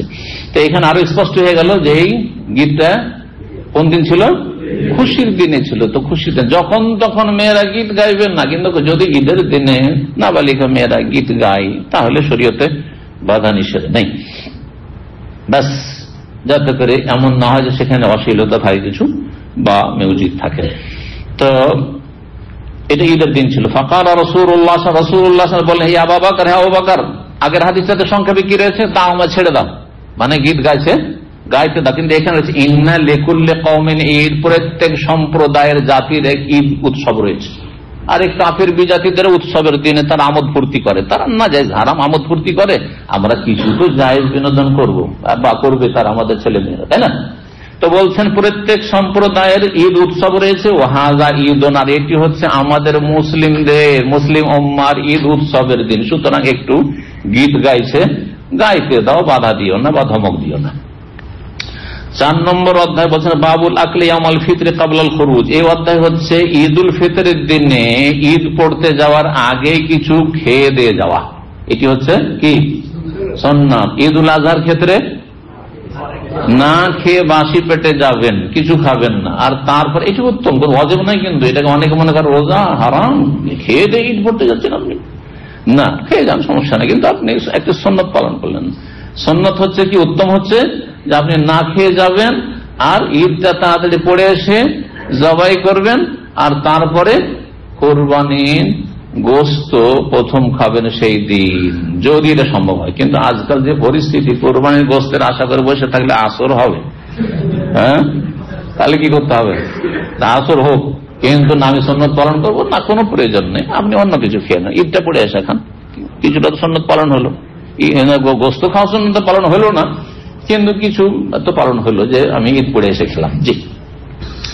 তো 953 নম্বর হাদিসে বলছেন কে আনাস বিন মালিক রাদিয়াল্লাহু তাআলা قال كان رسول الله صلى الله عليه وسلم لا يغدو يوم الفطر حتى ياكل تمرات। রাসূলুল্লাহ সাল্লাল্লাহু আলাইহি ওয়াসাল্লাম ঈদের দিনে, ঈদুল ফিতরের দিনে যেতেন না ঈদগাহে যতক্ষণ পর্যন্ত কয়েকটি খেজুর না খেয়ে নিতেন। তামারাত, কয়েকটি খেজুর খেয়ে না নিতেন, কয়েকটির কথা রয়েছে। আর তারপরে এই হাদিসের আর একটি অতিরিক্ত অন্য সনদ থেকে এসে ওয়ায়াকুলুহুন্না বিতরান, সেই কয়েকটি খেজুর বেজোড় খেতেন। বেজোড় খাওয়ার সুন্নতি শুধু ঈদুল ফিতরের দিনে। এটাকে অনেকে মনে করে যখনই খেজুর খাবেন বেজোড় খেতে হবে, এটা কিন্তু ভুল ধারণা। শাইখ ইবনে উসাইমিন রাহমাতুল্লাহ সতর্ক করেছেন, এটা অনেক আলেমরা মনে করে যে এই হাদিসকে তখন দিল আমভাবে ফিট করে। এখন প্রতিদিন সকালে আমি খেজুর খাই, আমাকে হিসাব করে খেতে হবে যে বেজোড় 3টা খেলাম না, 5টা খেলাম না, 7টা খেলাম না, না, এটাকে আর সুন্নত মনে করলে হবে না। তিলকে কবু তাল করিও না, তিলকে কখনো তাল করবেন না, বোঝা গেছে? তিল আছে ওই ঈদুল ফিতরের দিনে বেজোড়, আর আপনি যখনই খেজুর খাবেন এই বেজোড় খান, আপনি গাওয়া খাইছেন বেজোড় খান, হ্যাঁ, না না খান, আপনি বেজোড়ও খান, জোড়ও খান, যেটা হচ্ছে সেটা খান, কিন্তু সুন্নত মনে করিয়েন না। জি। তো বেজোড় খেতেন, আর সর্বনিম্ন বেজোড় কি? একটি। কিন্তু নবী সাল্লাল্লাহু আলাইহি ওয়াসাল্লাম একটি খেজুর তো খেতেন না, কয়েকটি খেতেন। তার মানে কমপক্ষে তিনটি খেতেন, তিনটি খেতেন কমপক্ষে। কয়েকটি, তিনটা হলে তো কয়েকটি হয়ে যায়, তাই না? পাঁচটা কেন গেলেন? তার মানে আপনি বেশি খেতে চান। হ্যাঁ, তিনটি, পাঁচটি, সাতটি, জি হ্যাঁ। আর সাতটি আজওয়া খেজুর প্রতিদিন সকালে যদি খান তো আপনি 20 থেকে 20-এর প্রতিক্রিয়া থেকে আর সেহের জাদু প্রতিক্রিয়া থেকে বেঁচে থাকতে পারবেন, যেমন হাদিস। আর কালকে সেহের চিকিৎসা, জাদু চিকিৎসার আলোচনা করেছি, তাতে হাদিসটি বলেছি, সুতরাং সেই হাদিস তো ওর উপর আমল হয়ে গেল। 7টি করে প্রতিদিন খেজুর খান। আর খেজুর যদি সকালে খেয়ে নেন, আল্লাহ খেজুরে এত দিয়েছে, সুবহানাল্লাহ, যে আমি বেশ কয়েক বছর থেকে বেশিরভাগই খেজুর উপর নির্ভরশীল। সাহারির ক্ষেত্রে সাহারি, খেজুর, লবণ বা খেজুর পানি, ব্যাস যথেষ্ট। এতে যে শক্তি আর শরীরটা যে হালকা থাকে, আর সকালে যে ঘুম পোড়া করতে হয়, কারণ রমজানের থেকে রাতে তেমন ঘুম হয় না, তাতে কোনো কষ্ট হয় না। কিন্তু যতদিন ভাত খেয়ে রোজা রেখেছি, শরীর সবসময় ভারী থাকতো। রোজা রেখে নাকি শরীর হালকা হয়, ডায়েট হয়, কিছুই হতো না, ডায়েটের সাথে ফাইট হতো। কথা বোঝা গেছে? ডায়েট ফাইট হতো। ভাত খেয়ে এক পেট ভরে আপনি সাহারি খাবেন আর রোজা রাখবেন, আর সকালে ঘুমাবেন সৌদি আরবের পরিবেশে, এতে কোনোদিন ডায়েট হবে না, আরো পেট বড় হয়ে যাবে। কথা বোঝা গেছে? খেয়ে দিয়ে পেট ভরে ঘুমানো ভালো কাজ না। কাজ করেন, খেয়েছেন আপনি, এখন কাজ করেন। এটা হচ্ছে যুক্তি, এটা জি যুক্তি, শরীয়ত বিরোধী নয় কিন্তু এটা। তো এই ছিল ঈদ উল ফিতর সম্পর্কে, যে খেজুর খাওয়া শোনা আছে। খেজুর যদি না থাকে, এই জন্য আমাদের দেশে খেজুর তো ছিল না, সেই জন্য কি খাওয়া এসছে? মিষ্টি খাওয়া এসছে। সেমইটা তো আজকাল এলো, সেমইয়ের আগে আমরা ছোট কালকার কথা বলছি, অন্য কিছু ছিল। মিষ্টি, আপনার গোলগুলা ছিল। গোলগুলা কি বলে এগুলোকে? হ্যাঁ, গোল গোল তৈরি করতো। হ্যাঁ, আর তারপরে তেল পিঠা বা কোন পিঠা বলেন এগুলোকে আপনারা? এক এক অঞ্চলে এক এক নাম রয়েছে। তেল পিঠা, কোন জায়গায় আন্দারসা বলে, মাশাআল্লাহ নাম জানছে। আবার কোন জায়গায় তো এটাকে মিষ্টি পিঠা বলে। কত রকম পিঠা, সব পিঠা। কিন্তু বাঙালিদের একটা দেখছি যে মিষ্টি হলে পিঠা, ও যে কোনো পিঠা আর পিঠা, পিঠা আর পিঠা। অথচ আমরা আমাদের অঞ্চলে জানতাম ওই 2-3 রকমের পিঠা, কিন্তু যা কিছু একটু মিষ্টি হলে এইটাও পিঠা। কিছু বানিয়ে নিয়ে আসছে এমন দাঁত ভেঙে যাওয়ার মতো, দাঁত কিছু বড় যাচ্ছে না, বলছে এইটাও পিঠা। যাই হোক, বাবুল আকলি এমন নাহার। হ্যাঁ, যে কথাটি শেষ করিনি, সেটা হচ্ছে যে যদি কিছু না থাকে, খেজুর না থাকে, তাহলে মিষ্টি খান অথবা যে কোনো কিছু খান, কিছু খেয়ে দিয়ে যান, একটা কিছু খান, অবশ্যই। ঈদ উল আজহার দিনে, কোরবানির ঈদের দিনে খাওয়া সম্পর্কে বিধান, খেয়ে যাবেন না এসে খাবেন। 954 নম্বর হাদিস। হাদিস, যেই হাদিসটি এই ক্ষেত্রে রয়েছে, সেই হাদিসটি ইমাম বুখারী রাহিমাহুল্লাহ শর্ত সাপেক্ষ না, সুতরাং সরাসরি ওই হাদিসটি নিয়ে আসতে পারেননি। কিন্তু মাসলা প্রমাণ করছে হাদিস সহিহ, কিন্তু উচ্চমানের সহিহ না হওয়ার কারণে তার কিতাবে জায়গা দিতে পারেননি, কিন্তু মাসলার দিকে ইঙ্গিত করার জন্য এই অধ্যায় কায়েম করেছেন আর অন্য হাদিস নিয়ে এসেছেন। দেখুন হাদিসটি বলছেন যে 954 নম্বর হাদিস, আনাস বিন বাবুল আকলি ইয়াউমান নাহরে, যে কুরবানির দিনে, ঈদ উল আজহার দিনে খাওয়া দাওয়া। তো বলছেন আনাস রাদিয়াল্লাহু তাআলা বর্ণনা করে, এটিও আনাস বর্ণনা করেছেন, কালান নবী সাল্লাল্লাহু আলাইহি ওয়াসাল্লাম মান যাবাহ ক্বাবলা সালাতি, কেউ যদি ঈদ উল আজহার আগে জবাই করে দেয়, কুরবানি জবাই করে দেয়, ফালি ওই, তাহলে পুনরায় যেন কুরবানি দেয়, কুরবানি হয়নি। ফাকালা রাজুল, ফাকামা রাজুলুন, তখন জনৈক ব্যক্তি দাঁড়াইল, ও তো এই কাজ করে ফেলেছে, নতুন নতুন ব্যবসা, ও মনে করছে সকাল সকাল খেয়ে দিয়ে গরিব মিসকিনকে কিছু খাওয়িয়ে দেবো, বিতরণ করে দেবো, তারপর ঈদ পড়তে যাবো। একজন লোক দাঁড়াইলে এসে বলছে, আবু বুরদা ছিলেন উনি, বলছেন হাযা ইয়াউমুন ইউশতাহা ফীহিল লাহম ইয়া রাসূলুল্লাহ, এই দিনটি এমন দিন যেই দিনে এমনিতেই গোশত খাওয়ার একটা শখ থাকে, তাহলে ওই 1400 বছর আগে থেকে কিন্তু ঈদের দিনে একটু ভালো খাওয়া দাওয়া করতে হবে, এটা এই মেজাজটা ছিল, তাই না? একটু গোশত খেতে হবে, আর তারপরে একটু মিষ্টি খেতে হবে, সেমই খেতে হবে, এগুলো স্বাভাবিক, অসুবিধা নেই, যা খান। এই দিনে তো গোশতের মানুষের আগ্রহ থাকে, চাহিদা থাকেই। ওয়াজাকারা মিন জিরানি, আর পাড়া প্রতিবেশী বেশ কিছু অভাবী রয়েছে, তারা জীবনে হয়তো গোশত খেতে পায় না, তো তারা অভাব চিন্তা করে আমি সকাল সকাল জবাই করে বসে আছি, সকালে কোরবানি করে দিয়ে বসে আছি। নবী সাল্লাল্লাহু তার কথার সত্যায়ন করলেন, বেচারাকে বলে, আচ্ছা কথা ঠিকই, তুমি যেটা মনে করেছো যে গরিবগুলোকে খাওয়াবো আর আমি একটু খাবো, গোশত খাওয়ার তো একটা আগ্রহ থাকে ঈদের দিনে, সকাল সকাল খেয়ে দিয়ে তারপরে ঈদ পড়তে যাবো, সত্যায়ন করলেন। কাল বলে ওয়াইন দি জাযাতুন, কিন্তু নবী সাল্লাল্লাহু বলেন তোমার কুরবানি হয়নি, কিন্তু গোশত খাওয়া হয়নি। তিলকা শাতুল লাহমিন, তোমার এটা ওই বকরি হচ্ছে কিসের, তোমার গোশতের বকরি হয়েছে, এটা কুরবানির বকরি হয়নি তোমার। তো তারপরে নবী সাল্লাল্লাহু আলাইহি ওয়াসাল্লামকে ওই সাহাবী বলছেন, ওয়াইন্দি জাযা, আমার কাছে একটি জাযা রয়েছে। জাযা কাকে বলে? এই জাযা কাকে বলে? জাযা দু রকম হয়। জাযা একটা নির্দিষ্ট বয়সের পশুকে বলা, গবাদি পশুকে বলা হয়। প্রত্যেক গবাদি পশুতে জাযা রয়েছে। তো এই ক্ষেত্রে এই জাযাটি বকরি ছিল না দম্বার ছিল? দম্বা মেষ ভেড়া ভেড়ি ছিল নাকি বকরি ছাগলের ছিল? ছাগলের জাযা ছিল। জাযার বয়স সম্পর্কে দুটো মত রয়েছে। একদল বলছেন সেটা 6 মাস থেকে 1 বছরের নিচে, 1 বছর পুরা হয়নি, 1 বছরের নিচে 6 মাস, 7 মাস, 8 মাস, 9 মাস, 10 মাস, 11 মাস, এরকম, তাহলে 1 বছর পুরা হয়নি, এটাকে জাযা বলা হয়। এইরকম আছে, তার মানে তার কাছে 1 বছরের বকরি বা দাঁতা বকরি নেই, সানিয়া নেই। সানিয়া মানে দুটো দাঁত, সামনে দুটো দুধা দাঁত ভেঙে গেছে আর সেখানে খাবার দাঁত গজাতে লেগেছে, এটাকে সানিয়া বলা হয়। আর সানিয়া মুসিন্না আহলে হাদিস ওলামাদের কাছে এবং শাফির কাছে মুসিন্না মানে দাঁতা। মুসিন্না মানে কি? দাঁতা হইতে হবে। জন্য আহলে হাদিস ওলামারা আমার দেশে ফতোয়া দেয় আর ইমাম শাফির ফতোয়া যে দাঁতাই হইতে হবে। দাঁতা না হলে 1 বছরের আপনার বাড়ির যদি খাসি হয় 1 বছর পুরাই গেছে কিন্তু দাঁত ভাঙেনি, আপনার সামনে দুধা দাঁত ভাঙেনি, তাহলে সেটা কুরবানি হবে না তাদের কাছে। পক্ষান্তরে হাম্বেলিরা, হানাফিরা, অন্যরা তারা বলছেন যে না, মুসিন্না মানে সানাতুন থেকে, সিন্নুন দাঁত থেকে নয়, 1 বছরের হইলে হয়ে যাবে, 1 বছর হলে হয়ে যাবে। তো 1 বছর বাজারে কিনে তো বুঝতে পারবেন না, কারণ বাজারে কিনলে ও তো বেশি মূল্যে বিক্রি করার জন্য, কোরবানি উপলক্ষে বিক্রি করলে তো বেশি পয়সা পাবে, তাই না? আর অধিকাংশ লোক তো মৃত্যু, তো বিশ্বাস করা যাবে না। তাহলে নিজের বাড়ির পোষা যদি হয় তাহলে হাম্বলি মাযহাবের আলোকে বা হানাফি মাযহাব তাদের কাছে কি চলবে?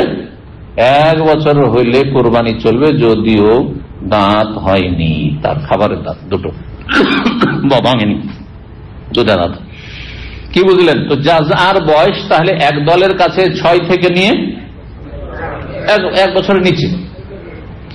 কিন্তু শাফি আর আহলে হাদিসরা যেটা ব্যাখ্যা করেছেন, বুখারী ভাষ্য যে আহলে হাদিস ওলামারা করেছেন, তাতে লিখেছেন যে জাযা হচ্ছে 1 বছর বয়স হয়েছে কিন্তু দাঁত হয়নি, 1 বছর হয়ে গেছে কিন্তু দাঁত হয়নি। তো এই লোকের কাছে তাহলে আহলে হাদিসদের কাছে, শাফির কাছে 1 বছরের একটা বকরি ছিল বা বকরা ছিল, খাসি ছিল, কিন্তু তার দাঁত হয়নি।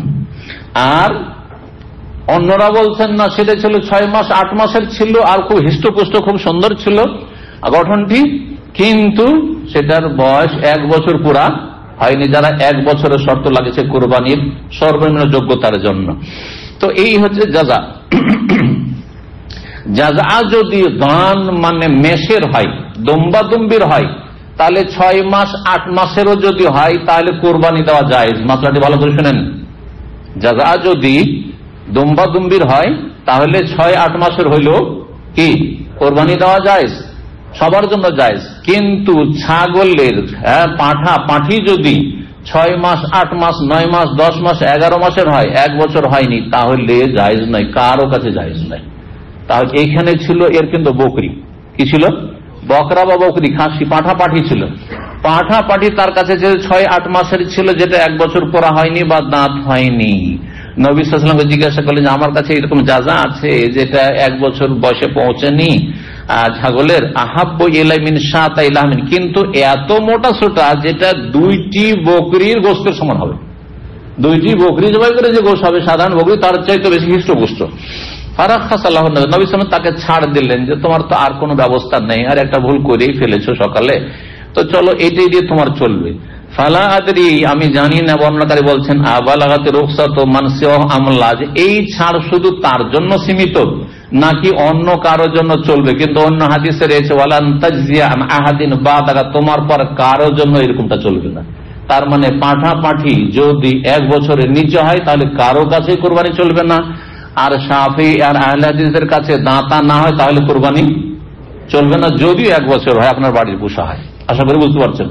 তাহলে সতর্কতা অবলম্বন করে দাঁতাই জবাই করার চেষ্টা করবেন। দাঁতাই লা তাযবাহু ইল্লা মুসিন্না, নবী সাল্লাল্লাহু আলাইহি ওয়াসাল্লাম বলেছেন তোমরা দাঁতা ছাড়া কি করিও না, কোরবানি করিও না। একটি হাদিস এই অধ্যায়ে আছে, শেষ করিনি, আর সেই হাদিসটি একটু লম্বা করে আছে।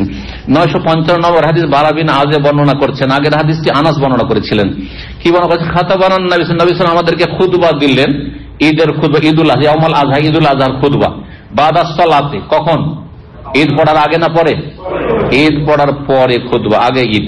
ফাকালা, তার বলে মান সাল্লাহ সাল্লাতানা, যারা আমাদের ঈদ পড়লো, ও নাসাকা নসুকানা, আমাদের মতো কুরবানি করলো, ফাকাদ আসাবান নসুকা, তারা সঠিক নীতিমালায় উপনীত হলো, মানে সঠিক সুন্নতের আদর্শ কায়েম করলো।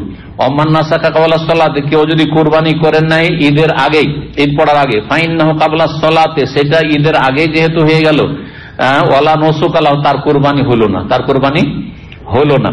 ফাকাল আবু বুরদা ইবনে নেয়ার, এই যে ওই লোকটি কে ছিল? আবু বুরদা বিন নেয়ার ছিল খালুল বারা, এ ছিল আবার বারা বিন আজবের মামা, সম্পর্কে বারা বিন আজবের মামা। ইয়া রাসূল, হে আল্লাহর রাসূল, ইন্নী নাসাকতু শাতি ক্বাবলা, আমার বকরি জবাই করে ফেলেছি, কুরবানির বকরি, ক্বাবলা সালাতে, ঈদ পড়ার আগে। ওয়ারাফতু, আমি মনে করেছি, আন্নাল ইয়াউমা ইয়াউমু আকলিন ওয়া শুরব, আজকের দিন তো পানাহারের দিন, আমোদ ফুর্তি খাওয়া দাওয়া করবো, ঈদের দিন, খুশির দিন, একটু ভালো করে খাওয়া দাওয়া করবো। আহাবাবতান্ত কোনা সাথে আউয়ালা সাথে তুযফি বাইতি, আর আমি এটা পছন্দ করলাম যে আমার বাড়িতে সকাল সকাল যেন বকরিটা জবাই হয়ে যায়, আর কচি কাঁচা বাচ্চা সবাইকে নিয়ে, পরিবারকে নিয়ে সকাল সকালে একটু গোস্ত খেতে পাবো, এইটাই মনে করেছি। ফাজাবাহাত সাথী, সুতরাং আমার বকরিটি তো আমি সকালে জবাই করে দিয়েছি কুরবানির, অতাকায়িত, তো নাস্তাও করে ফেলেছি, তারপর ঈদ পড়তে এসেছি। বলছে তাকাত দেয় তো গাদাও করে ফেলেছে, সকালে সকালে নাস্তা করে নিয়েছে। অথচ নবী সাল্লাল্লাহু আলাইহি ওয়াসাল্লাম ঈদুল আযহা পড়তেন মাত্র এক বর্ষা সমান, যখন সূর্য উঠতো, মানে সূর্য ওঠার প্রায় 15 মিনিট পরে, তাহলে ও ফজরই জবাই করে, ফজর নামাজ পড়ে জবাই করে তাড়াতাড়ি করে আর কি। তাকাত দেয় তো কাবলা নাতিয়াস সালাহ, ঈদ পড়তে আসার আগে আমি কিন্তু নাস্তা পানি করে চলে এসেছি। কালা শাতুকা শাতুল লাহমিন, তোমার এই বকরি তো গোস্তের বকরি, কুরবানির বকরি হয়নি। ফাকালা ইয়া রাসূলুল্লাহ, তখন হে আল্লাহর রাসূল, ফাইন্না ইনদানা আনাকানা, আমার কাছে একটি বকরির বাচ্চা আছে, লানা জাযা, সেটা জাযা বয়সে পৌঁছেছে, মানে 6 মাস থেকে 7 মাস 8 মাস এই বয়সগুলোতে আছে। হে আহাব্বু ইলাইমিন শাতাইনে, দুটো বকরির চাইতে বেশি প্রিয়, মানে খুব সুন্দর সুঠাম হয়ে আছে, আর গোস্ত ভালো হবে। আফাতাজি আননি, সেটা কি জবাই করলে কাজ হবে? কার পয়সা নাই যে কেন, আমরাই দেখতাম বাড়িতে পুষে কোন রকম করে, আমাদের গ্রামের মানুষরা কি করতো, কোরবানি আগে পুষতো, কোরবানি পয়সা দিয়ে কিনে দেবে, এরকম ছিল না এক যুগে মানুষের, আজকে 30-40 বছর আগে ছিল না। আমার পক্ষ থেকে এটা কি যথেষ্ট হবে? কালার নাম, হ্যাঁ হবে। ওয়ালান তাজজিয়ান আহাদিন বাদাকা, তোমার পরে কিয়ামত পর্যন্ত কেউ যদি 6 মাস 8 মাস 11 মাস বা 1 বছরের বকরি দেয়, 1 বছর যারা বলছে যে দাঁতাই হইতে হবে তাদের কাছে সেটা ব্যাখ্যা, কিন্তু 1 বছরের নিচ পর্যন্ত 6 মাস থেকে নিয়ে 9 মাস 10 মাস 11 মাস এইরকম বয়সে কোন ছাগল আছে, পাঠা পাঠি আছে, কেউ যদি কোরবানি দেয়, তোমার পরে আর কারো জন্য হবে না। নবী সাল্লাল্লাহু আলাইহি ওয়াসাল্লাম তার জন্য একটি স্পেশাল বিধান দিয়েছিলেন। কিসের জন্য? যে সে প্রথম ইসলামের ইতিহাসে মাসলা জানছিল, ভুল করে দিয়েছে, আর তখন ওয়াহির দরজা খোলা ছিল, আল্লাহর পক্ষ থেকে পারমিশন ছিল। এখন তো আমাদের কাছে কোনো পারমিশন নেই, সুতরাং এরকম ভুল কেউ যদি করে দেয়, আর আমার কাছে ফতোয়া, আপনার কাছে ফতোয়া নিতে আসে, তো বলবেন যে একটা তো সাহাবীকে অনুমতি দিয়েছিলেন, সুতরাং আপনি ওই রকমই করেন, চলবে না? চলবে না। জি, এখানে আজকের আলোচনা শেষ করছি। ওয়াসাল্লাল্লাহু সাল্লাম নবিয়ানা মুহাম্মদ। থামেন, একটু থামেন, মাসলা তো আসল মাসলা বলেনি। মাসলা কি ছিল? অধ্যায়ের মাসলা ছিল কুরবানির দিনে খেয়ে যাবেন না না খেয়ে যাবেন, এর দলিল তো আলোচনা করা হয়নি, তাই না? শোনেন দলিলটি, শোনেন। দলিল হচ্ছে মুসনাদ আহমদে 22,475 নম্বর হাদিস, বুরায়দা রাদিয়াল্লাহু তাআলা বর্ণিত। তিনি বলছেন, কানা রাসূলুল্লাহ সাল্লাল্লাহু আলাইহি ওয়াসাল্লাম ইয়াউমাল ফিতর, তার মুসনাদ আহমদে আছে, বুখারী মুসলিম হাদিসটি নেই। রাসূলুল্লাহ সাল্লাল্লাহু আলাইহি ওয়াসাল্লাম ঈদুল ফিতর দিনে অতক্ষণ যেতেন না, হাত্তা ইয়াকুল, যতক্ষণ কিছু খেয়ে না নিতেন। ওয়ালা ইয়াকুল ইয়াউমাল আযহার, ঈদুল আযহার দিনে অতক্ষণ খেতেন না, হাত্তা ইয়ারজা, যতক্ষণ বাড়ি না ফিরে আসতেন। ফায়াকুলা মিন উযহিয়া, তারপরে কুরবানির গোশত হতে খেতেন। একবার স্পষ্ট কি খেতেন? কুরবানি জবাই করে কুরবানির গোশত থেকে তাড়াতাড়ি করে 2-4 পিস বা কলিজা একটু তাড়াতাড়ি করে ভুনা করে দাও, সেটা প্রথম খেয়ে নাস্তা করতেন। ইমাম যাইলাই রাহিমাহুল্লাহ, হানাফি মুহাদ্দিস, নাসবুর রায়া 2য় খণ্ড বর্ণনা করেছেন। ইমাম ইবনুল কাত্তান হাদিসটিকে সহিহ বলেছেন। তো হাদিস হাসান বা সহিহ আমলযোগ্য এই হাদিসটি, কিন্তু ইমাম বুখারী রাহিমাহুল্লাহ শর্ত মোতাবেক নয়, সেই জন্য সেই হাদিসটি নিয়ে আসেননি। এখানে আজকের আলোচনা শেষ করছি। ওয়া সাল্লাল্লাহু আলা নবিয়িনা মুহাম্মদ ওয়া আলা আলিহি ওয়া সাহবিহি আজমাইন।